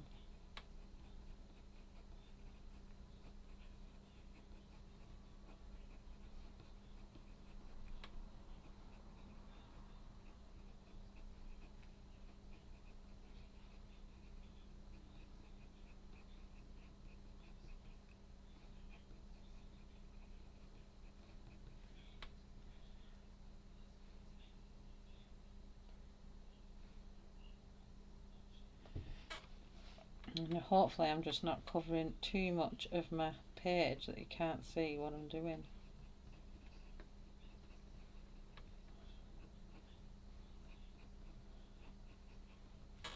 So the fur is going to kind of start flicking round this way now. I'm going to flick some up, flick some back down.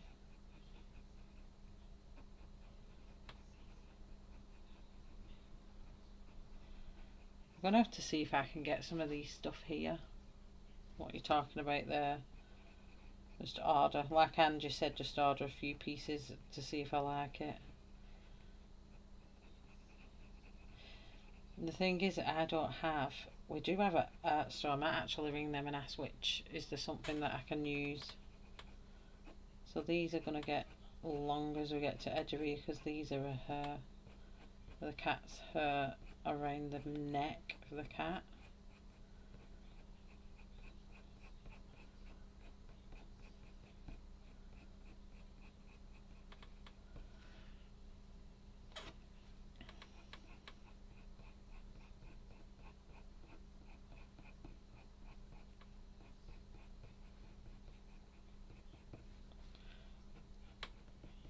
This ear just looks funny to me. The other ear looks right and this one looks funny. I'll turn it round now. Hopefully the cat's face is starting to get a little bit more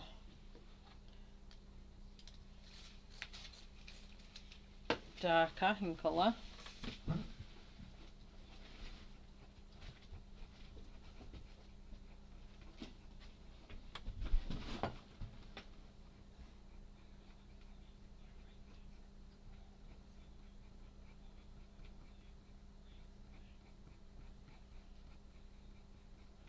This is just a darker band here, so I'm just going to darken that band up a little bit so I don't lose the fact that that's darker.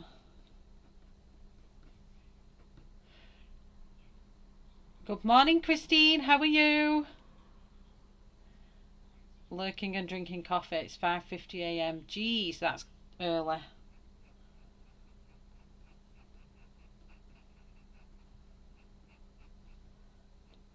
So I'm kind of thinking, flick 2 up, bring 2 down, flick 2 up, bring 2 down, flick 2 up. I have to see it visually in my mind when I'm doing it.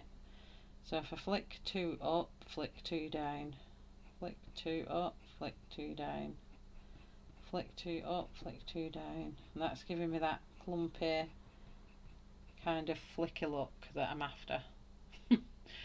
That was an answer to that exact question on Amazon Asper.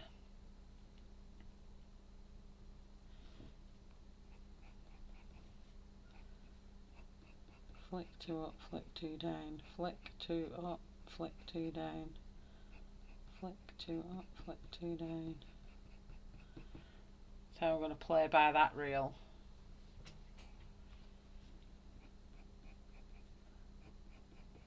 I have to get pictures of Ashley's cats and Kirsty's cat, and I'm just going to have to start practicing and practicing.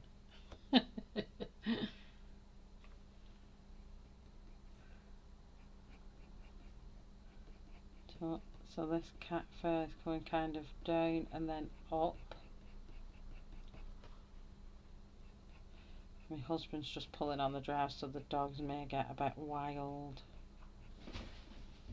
And Marlo just must know his dad's sound of his dad's car. So back down to these little tiny finger bits. Kind of come out.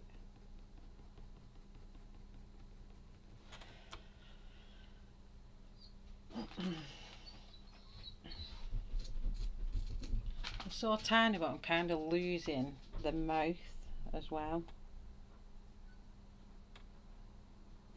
which I don't want to lose.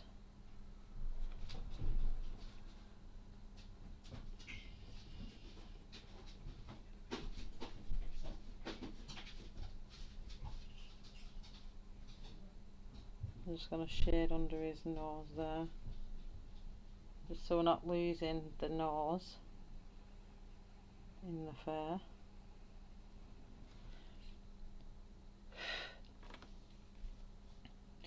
Did you guys tend to go for the Nina Smooth or the vellum?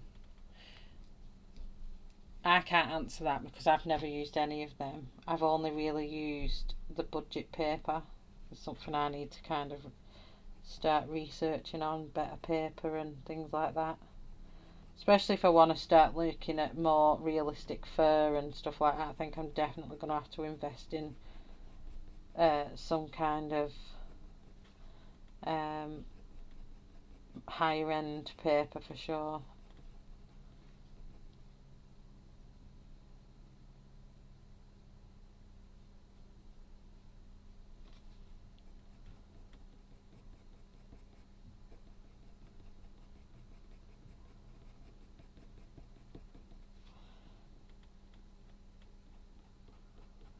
There's a little chin down here. It's going to be the lighter version of the grey.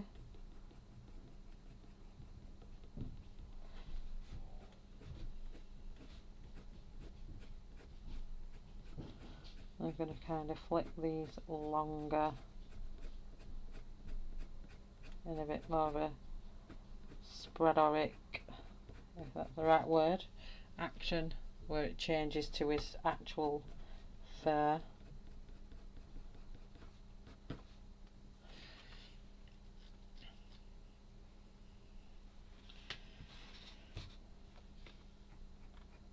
I just can't fathom out the ear shape, what's going on here.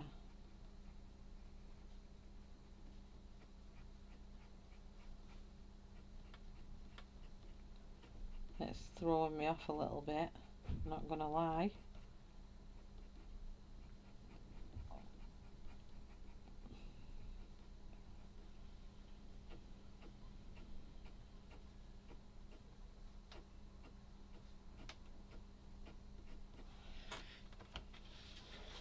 I'm just going to start doing the long flicks inside the ear.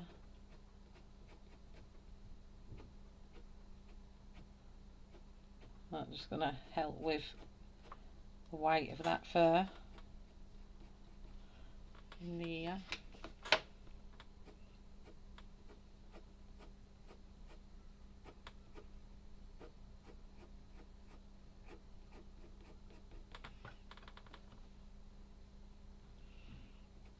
So just bear with me while I'm trying to just decipher this ear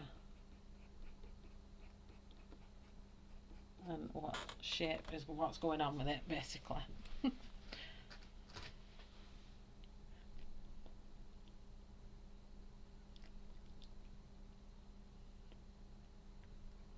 I like a bit something toothy, something that when you're actually doing the you've got the pencil, it's actually, you can feel it pulling on the texture. Do you get what I mean? I hate something that's really smooth. So moving on to the next darkest colour now, which is going to be, let me just check which is the darker out of these two.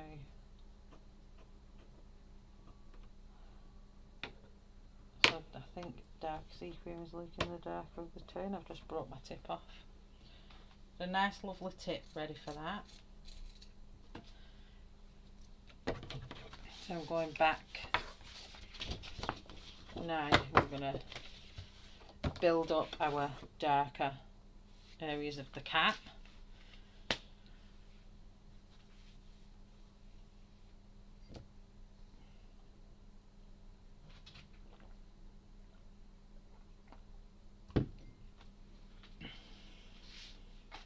So again, up with the reference picture.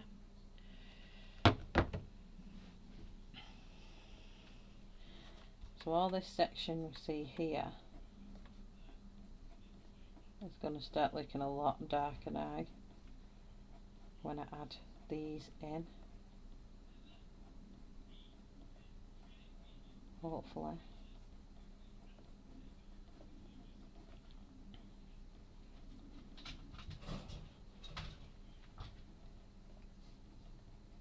Sorry, I'm using Payne's grey on this section. So this, when I come to doing fur, this is where I struggle, which is to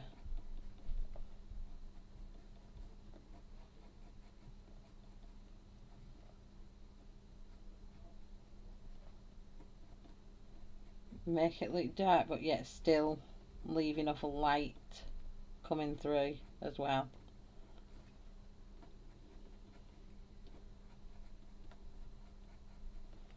I'm just going to kind of work my way up and down through the fur and just make clumps, and hopefully as I build up these, it'll just start getting darker and darker and darker, and he'll start getting darker and darker.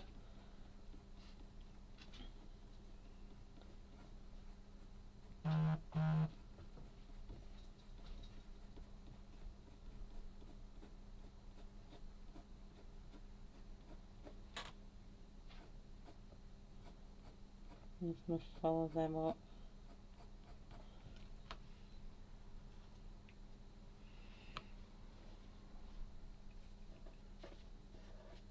I'm in the UK as well.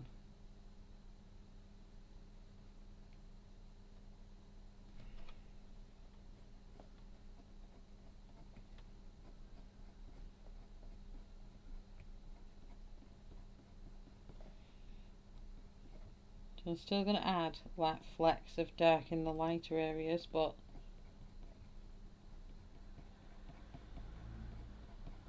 I'm going to kind of darken up the edges around his face and stuff.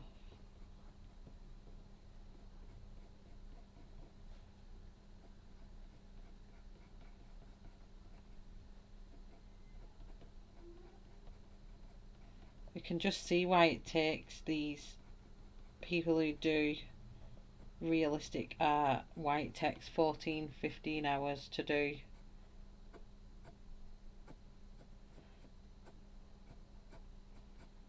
fur like this.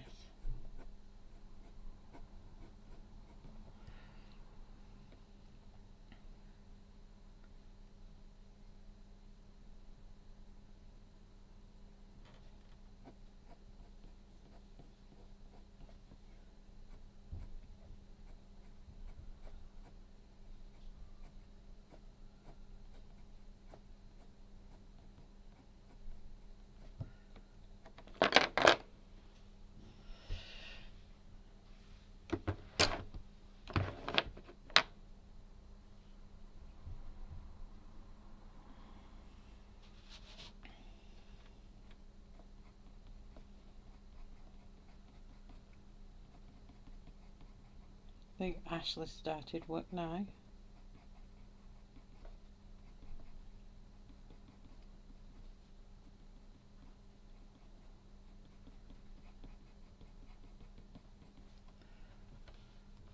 So I just want to try and keep them traditional little lines cats get in the nose there.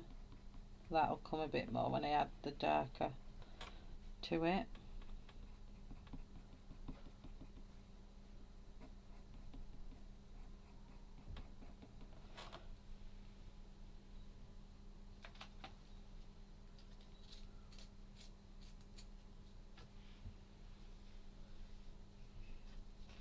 coming now, isn't it, Aspie? I'm like, oh, is this like Skin where it goes through this ugly stage of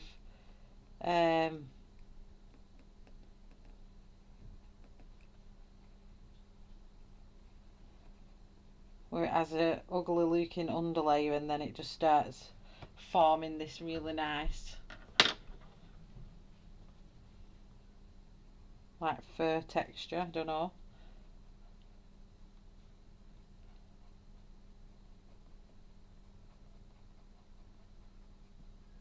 I'm just going to add a few, oops. I'm going to add a few flicks just in here, just randomly. You're still going to have black hair in between these.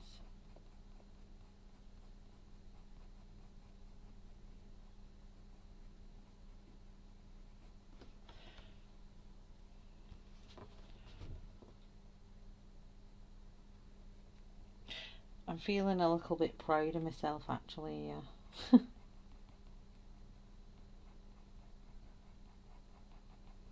I'm trying to keep the fur going up towards that kind of middle centre. I'm going to come in with the darker blacks, it'll really emphasise it anyway.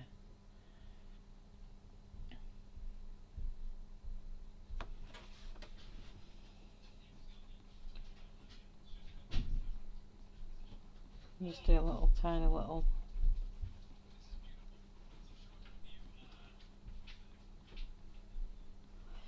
oh, I forgot to put my piece of paper there.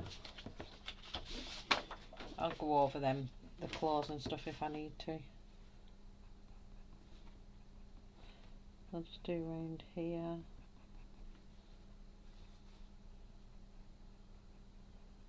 Again, I'm just going to deepen up there because I don't want to lose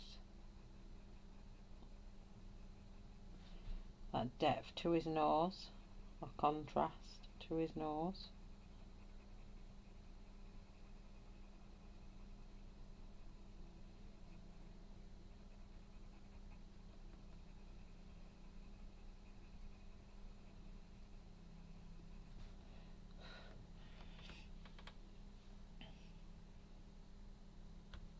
Oh, thanks, Deb.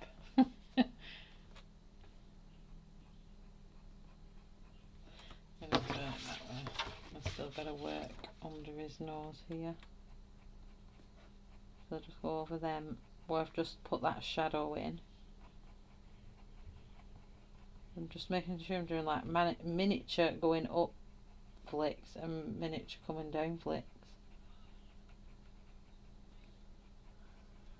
I've obviously got to work on my technique more. It'll only get better the more I do it. So I'm not going to be too worried about it being good yet.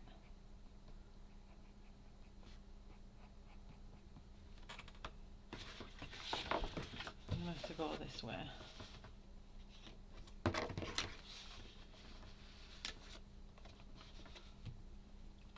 I'm going to start off here. Let me just check on my reference picture which way my fur is going.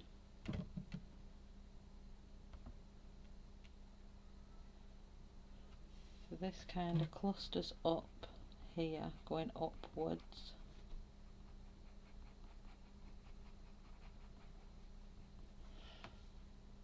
And then it kind of starts coming out and flicking out this way.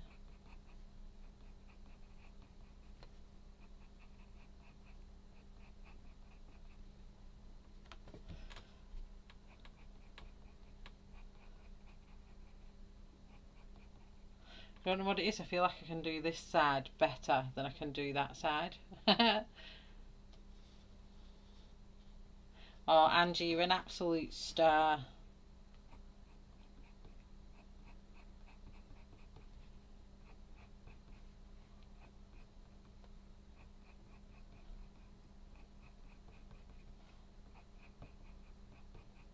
See, I feel bad because I don't know much about these papers because I'm not I'm only just learning with the drawing and stuff, so I don't really know much about good papers and things like that because I just mainly use colouring books. So I feel bad that I can't advise, but I will. The more I get into my drawing and stuff, the more that things I think I'll get used to different papers and things.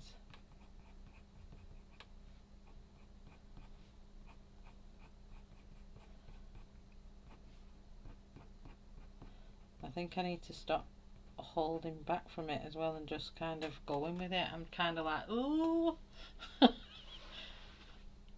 Another thing to remember with fur, if you're after a realistic look, is that fur is different lengths in different parts of the face and body. Yeah, so this bit here I'm doing longer, and then this bit I found harder, these tiny rough kind of fur, and then as I'm coming back up to the top here I'm finding it easier again because I'm doing the fur strokes longer on this bit than I am doing the fur down there.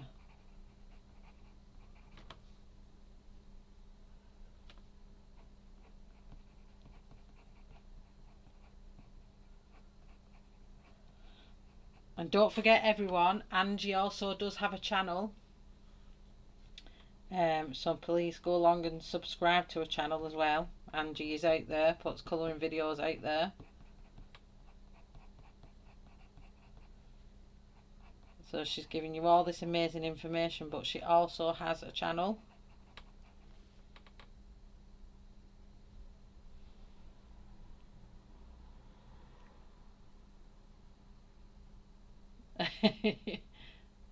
Art Advice Angel, yes.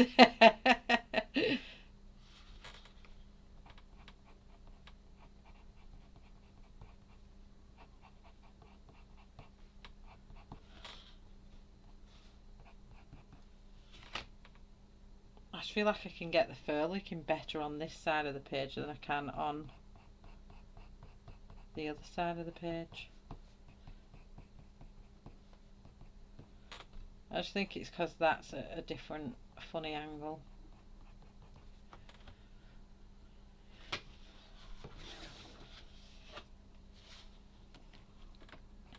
I'll just sharpen it again because I'm getting a bit of a blunt edge.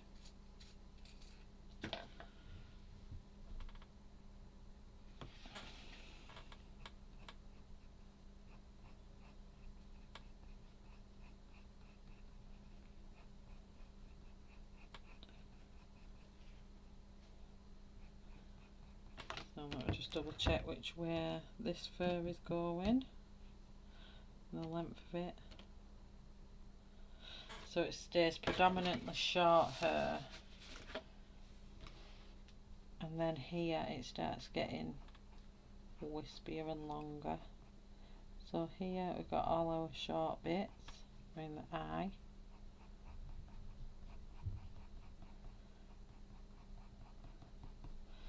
So here it stays quite short and rough, but then as it comes to the edge of the eye, it's going to start bending and flicking.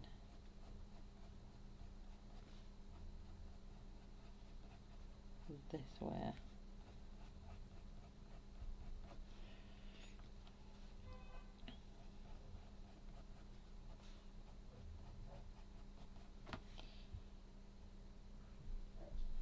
It kind of comes upwards here. So again, doing tiny little multi-directional flicks, I'm going to call it.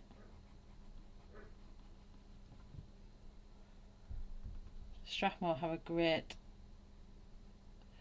definition of Bristol paper. Bristol generally describes the drawing paper that is pasted to form multiply sheets. Bristol sheets provide a stiff, strong surface to work on without the need for mounting. And Bristol papers generally have two types of surfaces, smooth and vellum. Smooth and vellum are best suited for a specific set of media. So we create this short video to help quickly explain the difference between know which is best for your art. They have a video you might want to watch. Oh, thanks, Angie.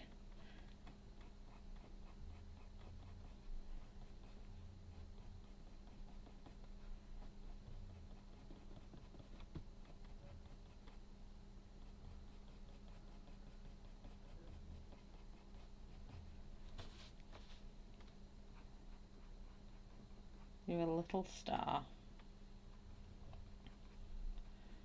I'm going to keep the edge kind of little few bits highlighting out from the ear.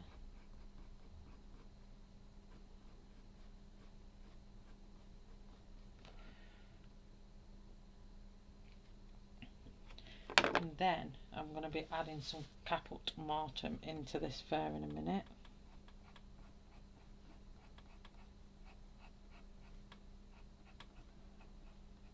Yeah, this ear throws me off quite a little bit, and I hate saying stuff about artist art, but when sometimes it kind of throws you off because it's a funny shape compared to what you're doing on the other side, it's a bit frustrating.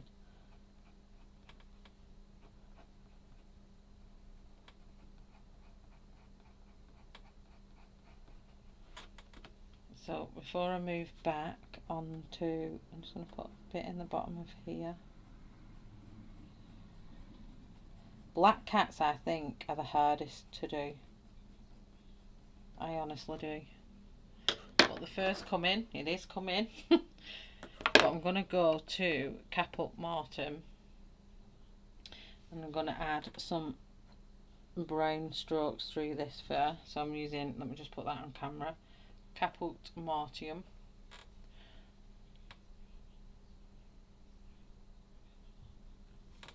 See, I love Strathmore's to colour on. I absolutely love Strathmore paper to colour on. So I'm just doing random flicks with this caput mortuum just to bring some. Black cats have like a cast of either blue or kind of like a red tone. So I'm trying to keep that in keeping with this cat. Then warmer tones don't just disappear in his fur colour.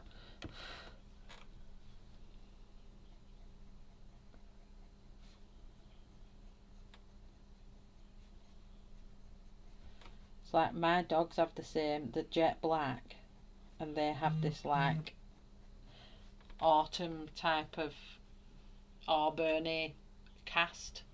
It's okay, I've been looking at that defective ear myself. It is, isn't it? It's not just me, it's driving me crazy.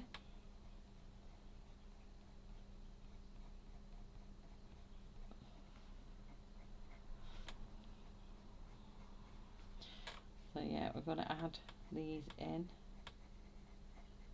And what it also does is it gives that pink tone inside the ear as well that you would get from a cat's ear.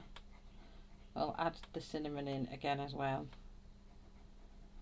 And I'm going to bring some white into that as well. I may use my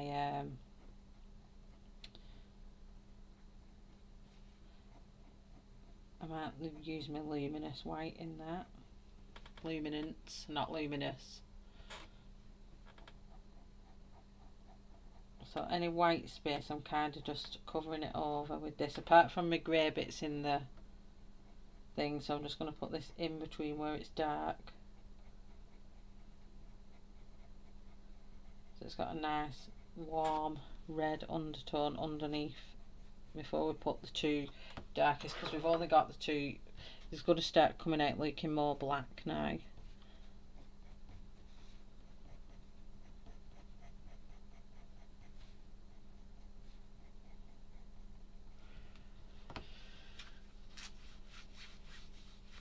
Black long-haired cats like Persians go a brown from licking their fur.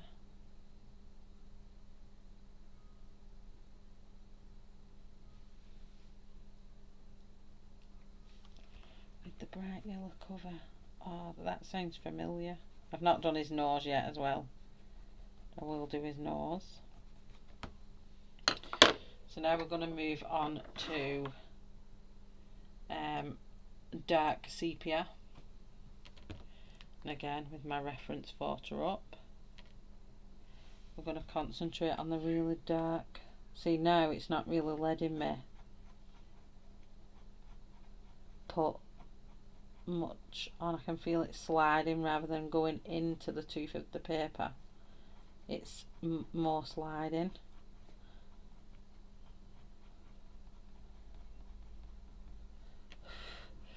As long as it starts darkening it up, that's all that matters. I'm just going to work on these bits that's going up. They're always the definitive part of a cat, the bits on top of the head. I'm just going to put fine little flicks through them lighter areas so they don't go too white, but they're just enough that you see them.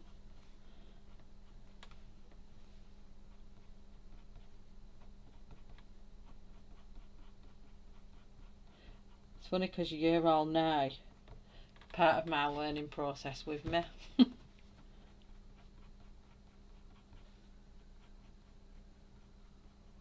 I don't want to lose the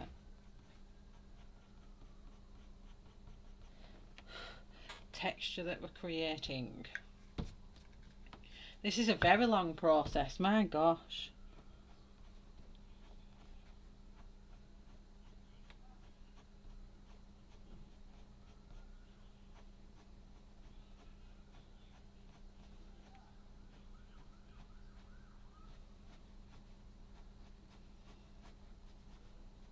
So hopefully that's given me enough that you get that white hair thing, but I'm also going to emphasise on some of that with obviously the white pencil.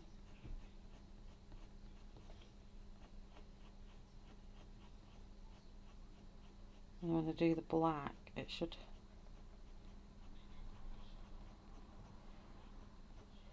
come even deeper. And what I'm weary of is the fact that it's not. I'm kind of losing the texture because the paper doesn't want to layer anymore, which is going to frustrate me. But I think we're still seeing quite a bit of texture, so that's alright.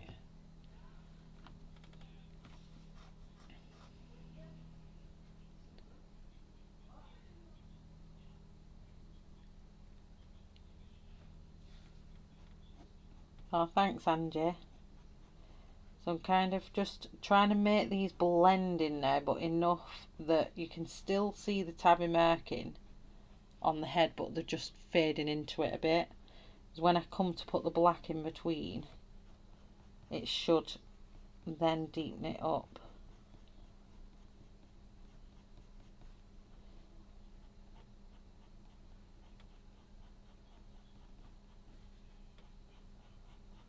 And draw all these towards the centre. So I have fell back into hold habits in some areas, but I think predominantly it's much better than I've done on any other page, so I'm happy with that. I really darken this bit up now, just trying to clump that fur rather than have them all going in one direction. Trying to make it look a bit more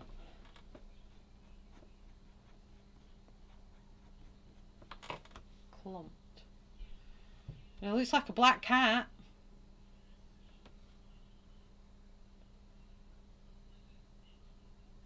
I'm doing a grand job. Oh, thanks, Audrey. I really want to kind of shoot some black fur going up into them ears.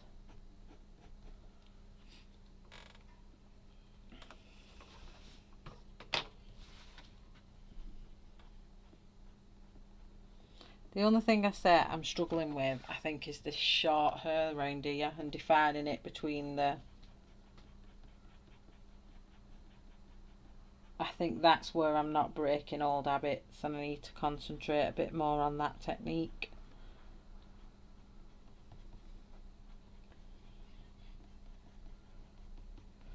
Just in that area.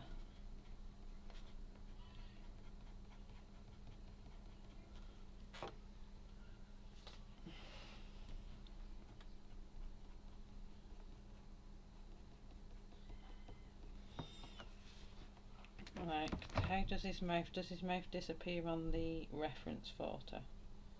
So it does. So what I need to do with the pencil is use shading there rather than strokes. So this bit's quite a bit darker coming down here, and then it kind of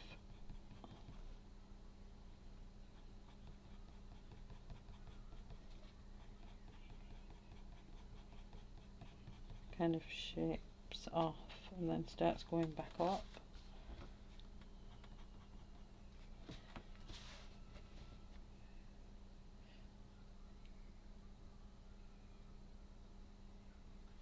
I'll definitely refer to you in matters of genetics.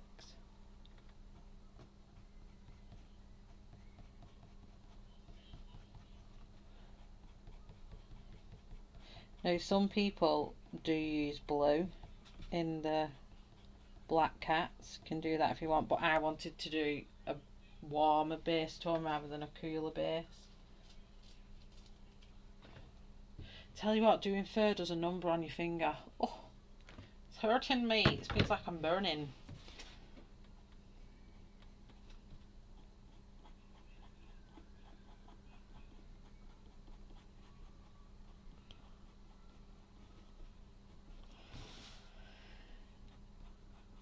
So yeah, I'm a bit quiet for live streams doing this. I think I should stick to my pre-recorded colour on longs, because I feel like I've neglected the chat a little bit.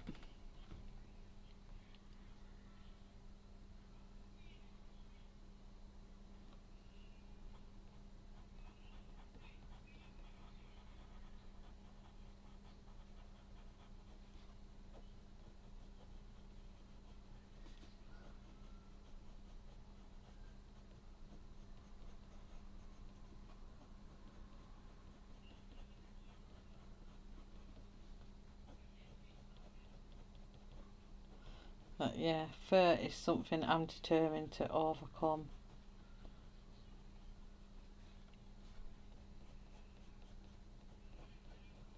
I probably could scrape some of these off with my X-Acto knife and bring out some texture with that as well, possibly.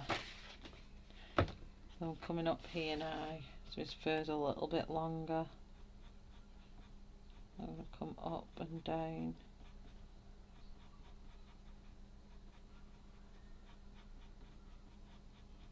So like I said, if fur's not working for you, just do what I did and just look for some other techniques that click with you, because I was kind of doing it all kinds of wrong.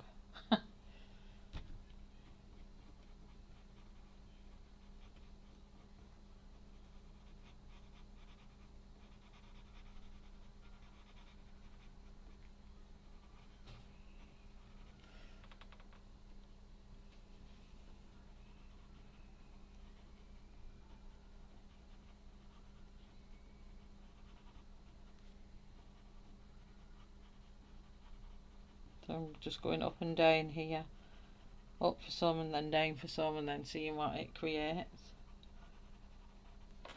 But it's definitely at its maximum for layering for this paper, because the pen, instead of the pencil just going into the paper, it's just chalking and it's leaving a lot of fallout.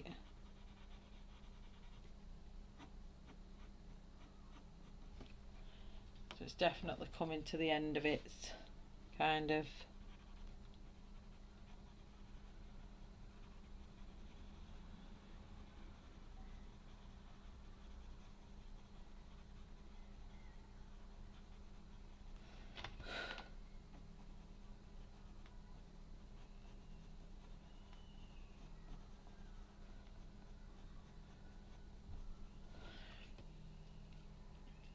So I'm just going to soften some of these strokes off here.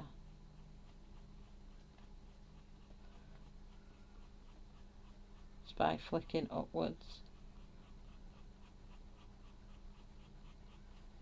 Just because it's kind of a bit solidy. That needs to be softer. We've been rolling along, you're fine. I definitely am concentrating on what I'm doing. I love Payne's Grey.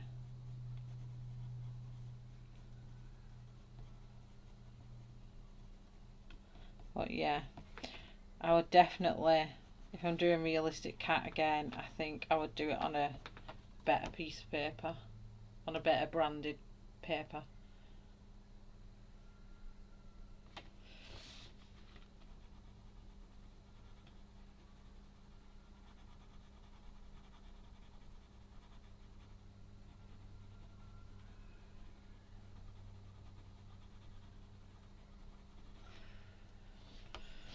Looking a bit softer and a bit better. Whoops. It's just going up and then down. Not having any pattern to the firm, kind of just letting my pencil go where it wants now. Up, down. Not going side to side, but I'm keeping with the way the fur should be going, but I'm kind of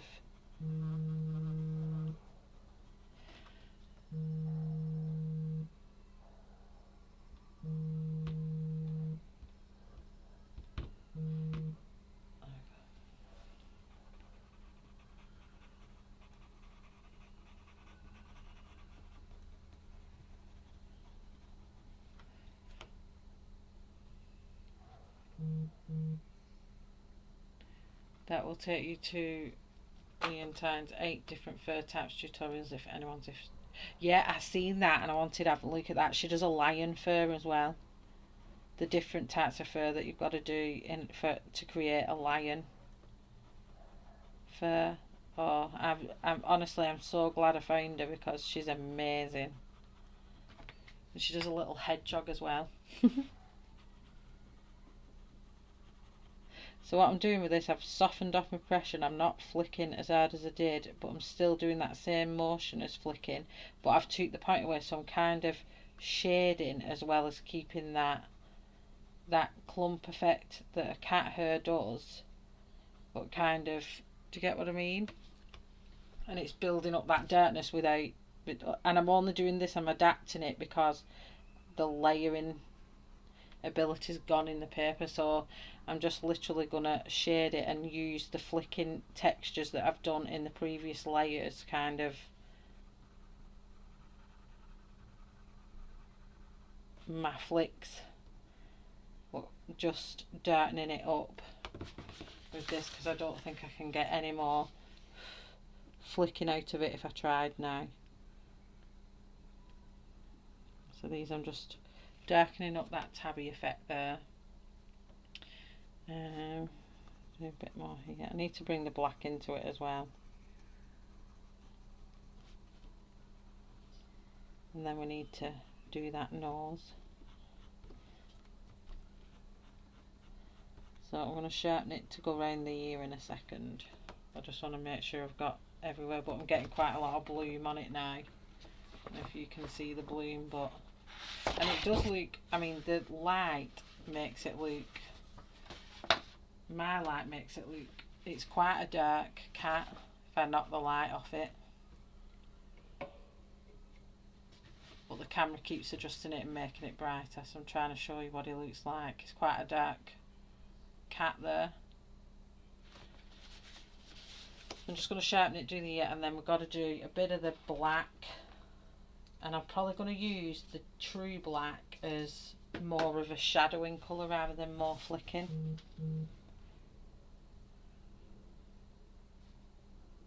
We'll just come back down now with the camera, sorry.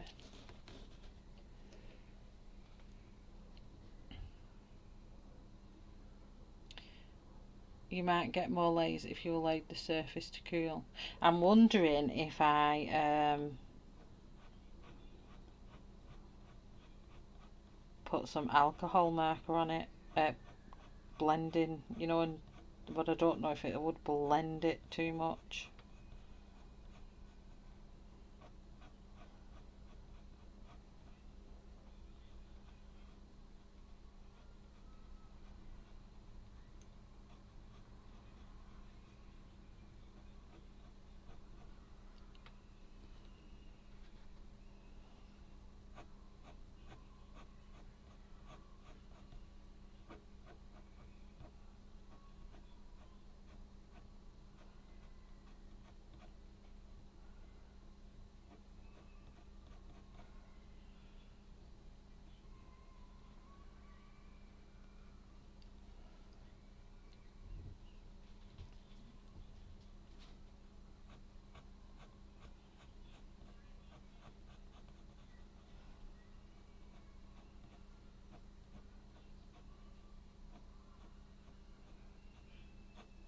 Whoops.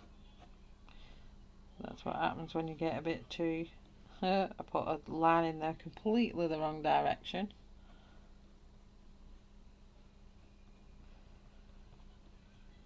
This cat here is so frustrating.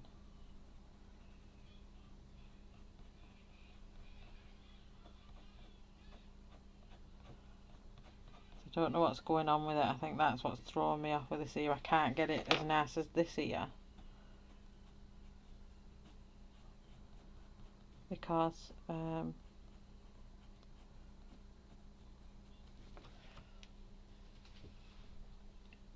it's confusing me as to what is going on with it.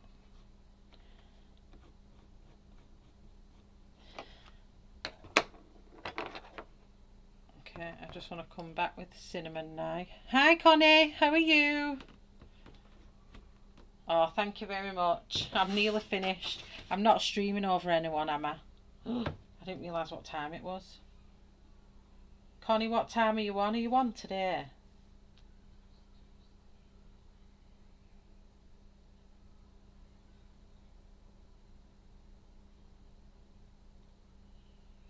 Just checking I wasn't streaming.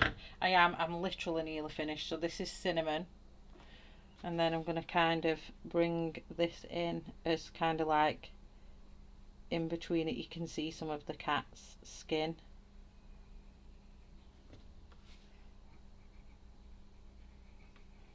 Just ever so slightly, or you can use a pink if you prefer.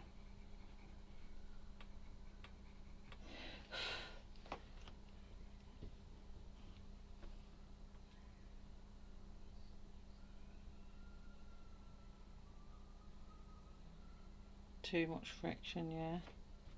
Never thought of that, you know, with pencils.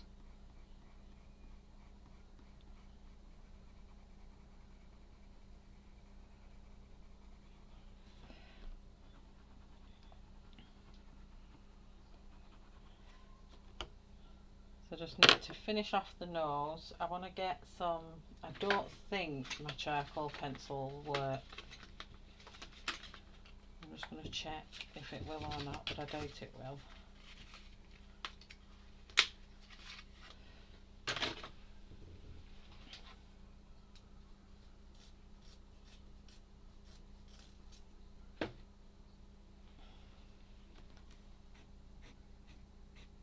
No.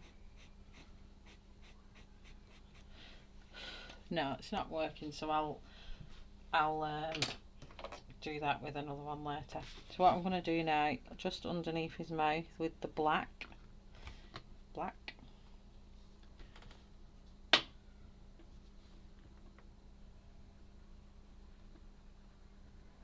just going to kind of make a shadow just to bring the mouth shape back.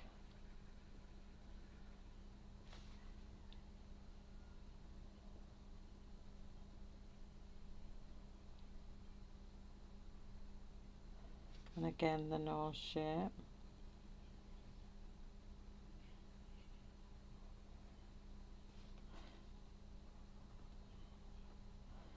I'm just going to do the finer detail and bring back the whisker marks.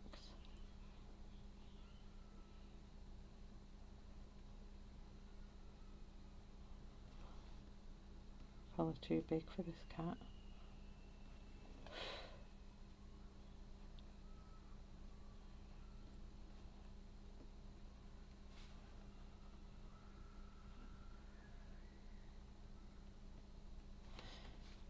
I need to finish his nose off as well.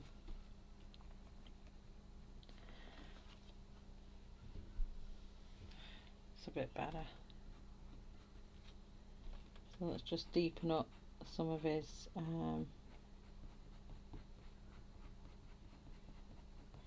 darker shadowed areas. So I want from his eyes here, I'm going to just try and help deepen up.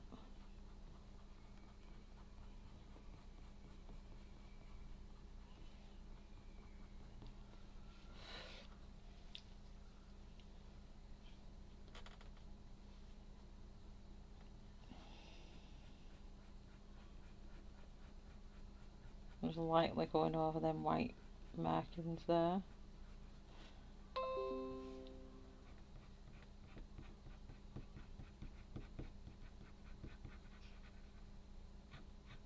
I'm just going to add this deepest black where I need to, because he's already quite black.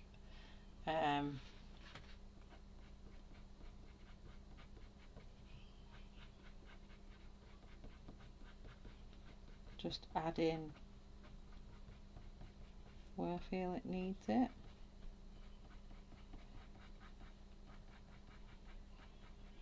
Then we're going to do his little nose.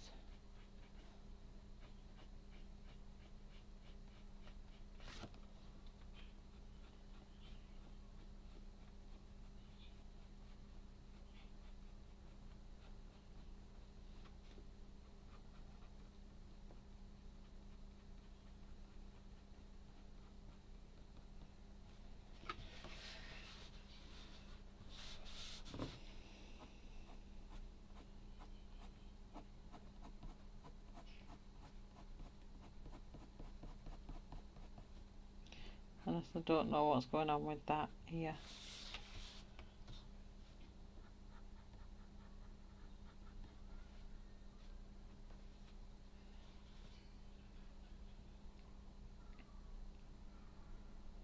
Hello Molly, hi Mona.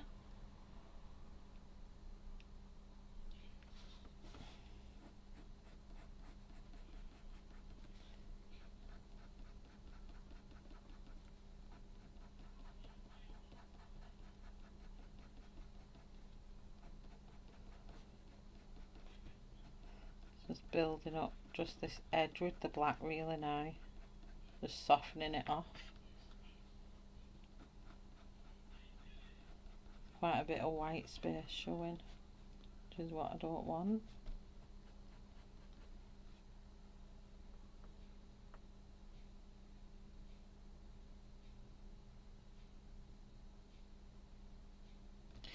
But yeah, I have a lot of learning to do. It's by no means perfect. I don't think it'll take me a long time to get where I want to be, but it's a start. The fur's a lot better than the last time I did fur, I think.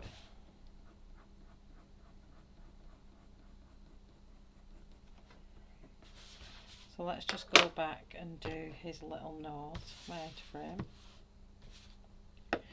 You're doing great, but I have to go. My cats are yelling at me to go to bed. Oh.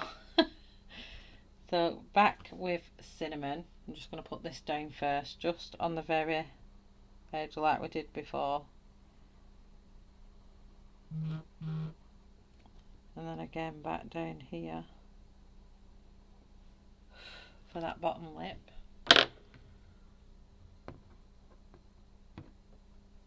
And then we're going to go in with warm grey 3. So I get the reference photo up again. So his nose is pretty much really dark, but when we've got all this white stuff, so I'm going to bring in the warm grey. I'm just going to shadow that over his nose here, blend it into that cinnamon.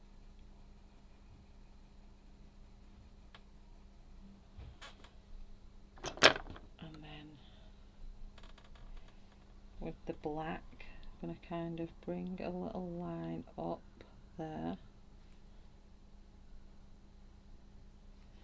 And then round his nose here.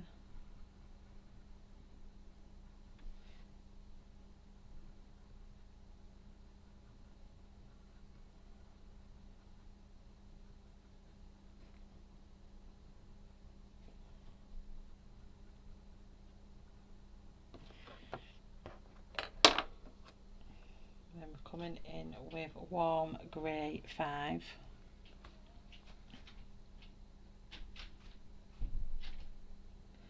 I've just put that warm, I put that cinnamon under so it just keeps the grey warm round his nose.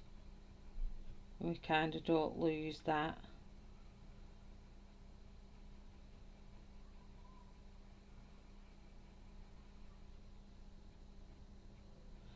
Bring some of this fur towards it.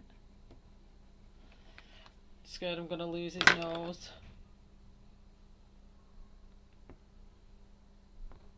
Do I need next? Payne's grey.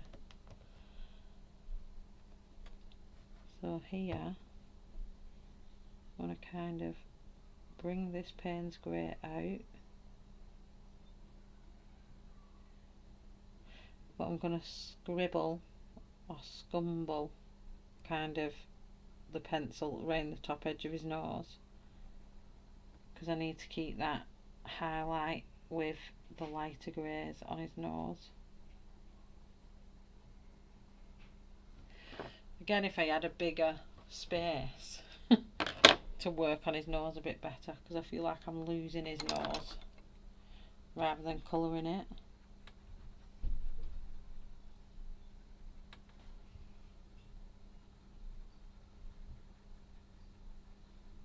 This is probably not the best cat to do, to be fair, to gain your confidence in realistic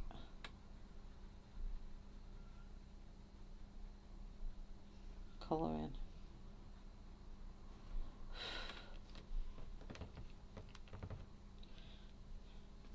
Because his nose looks really weird at the minute. So I'm just going to use the black to kind of emphasise all these little divots and nooks in his nose. It'll help define.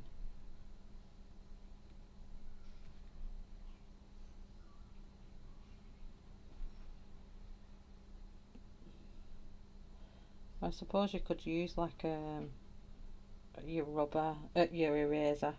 Why do we keep calling it a rubber?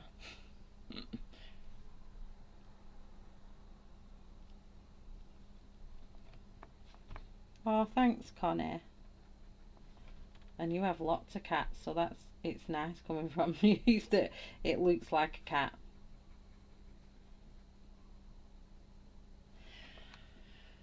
So I'm going to leave it at that because I think I've lost his nose, but I'm wondering if my do I need to go for my luminance white or if cause the soft white, the whole barn, I don't think is the right white to use, plus I can't get that sharp enough. Let me see if I can get this white to go over it. Just to add in, to make his nose look a little bit wet. Just sharpen it.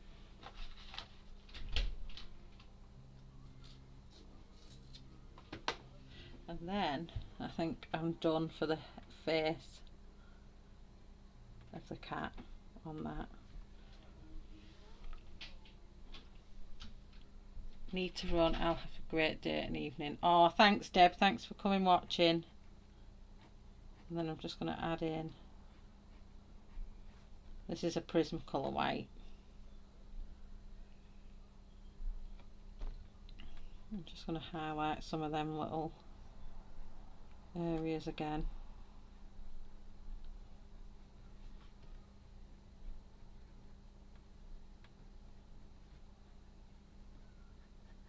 Where that light might catch.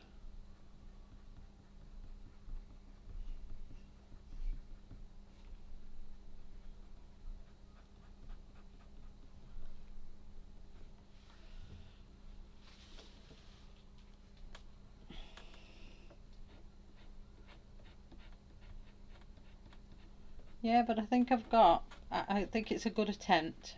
I'm happy with kind of the attempt I've had at it. Pretty cute looking cat.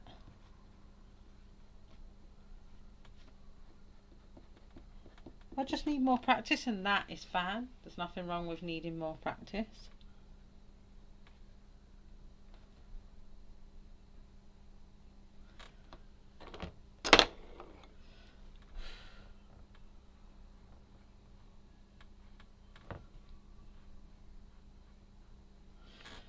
Let me just have a look what highlights he needs on his eyes.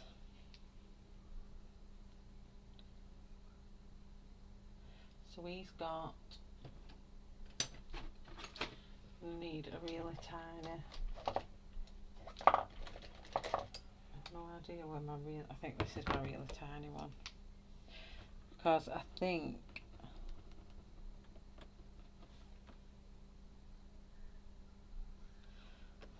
so he's just got some dots rather than,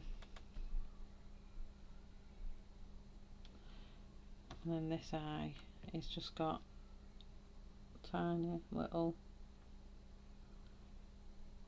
dot going on like that.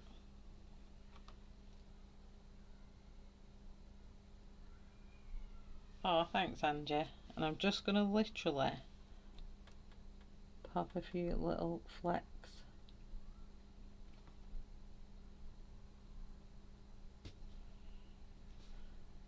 To just help keep that nose looking a bit wet still. Don't know if cats have wet eyes, wet noses like dogs. But I think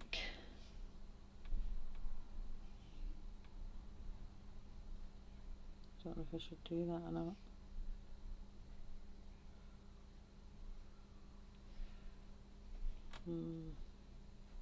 Ooh, no.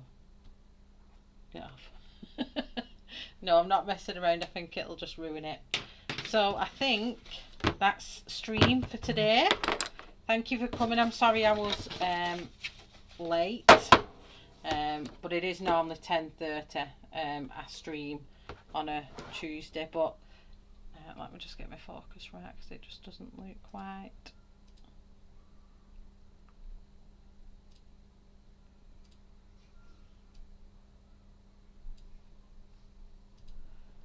See, he looks quite dark now, doesn't he? He's gone through some bit of a transformation. I actually think he looks cool. Oh, Connie, I'm just learning, honestly. So, yeah, I think that's him done. I'm going to try and tackle the strange bit of fur down here. I don't know how I'm going to do that. But that's me done for today. Connie definitely could do it like that. Definitely. But thank you for coming and being patient with me while I learned that with her. It's a lot better. I mean, when was the last time I did a cat? Where is my little thing? I think it's in here actually. So that was my last cat fur I did. That is a lot different, I think. This is the unfinished one. I did a finished one. I don't know what I've done with it. Where that file is. Let me just compare it to it. Must be somewhere. Oh, here it is. I found the actual. Oh, it just fell apart on me. Oh no, this is not good. But anyway, I found that easier anyhow. Oh, this has got me whips in. Don't want to see whips. Don't want to see. Oh, there he is. That was my finished cat. So, I think there's a massive difference, I think, there to that. I mean, that wasn't a bad attempt, but his eyes look a lot better. So, yeah. He's a disembodied cat head. Do you know what? I should do that. Just make it look like she's carrying a head. Right, so thank you very much, everyone. Enjoy the rest of your day and enjoy the rest of your week, and I will see you in the streams that are on throughout the week. Have a lovely time, and I will see you all on Friday night, where I'll be doing, I'm going to finish this one off recorded and then add it onto the channel at some point. But Friday will be a Colour in Heaven page, because I'm doing a hashtag with Addicted to Colouring this month, where I'm just going to do on my live stream different Colour in Heaven page. Let me just get the thing up before I go, because I forgot what it's called, even though I've just double checked earlier on. So it's Colour Me Heavenly. There's the hashtag if you've not seen it. So it is dust off your Colour in Heaven magazines and let's show them some love this month using the hashtag, and tag Addicted to Colouring and Michelle Arte. So on my live streams, I'm not saying I'll do all of them Colour in Heaven, but on most of them I will feature Colour in Heaven ones through this month. So thank you very much. Nothing wrong with the other one, but this one is much improved. Thanks for streaming. You're all very welcome. Much love. See you all soon. Take care. Bye, everybody.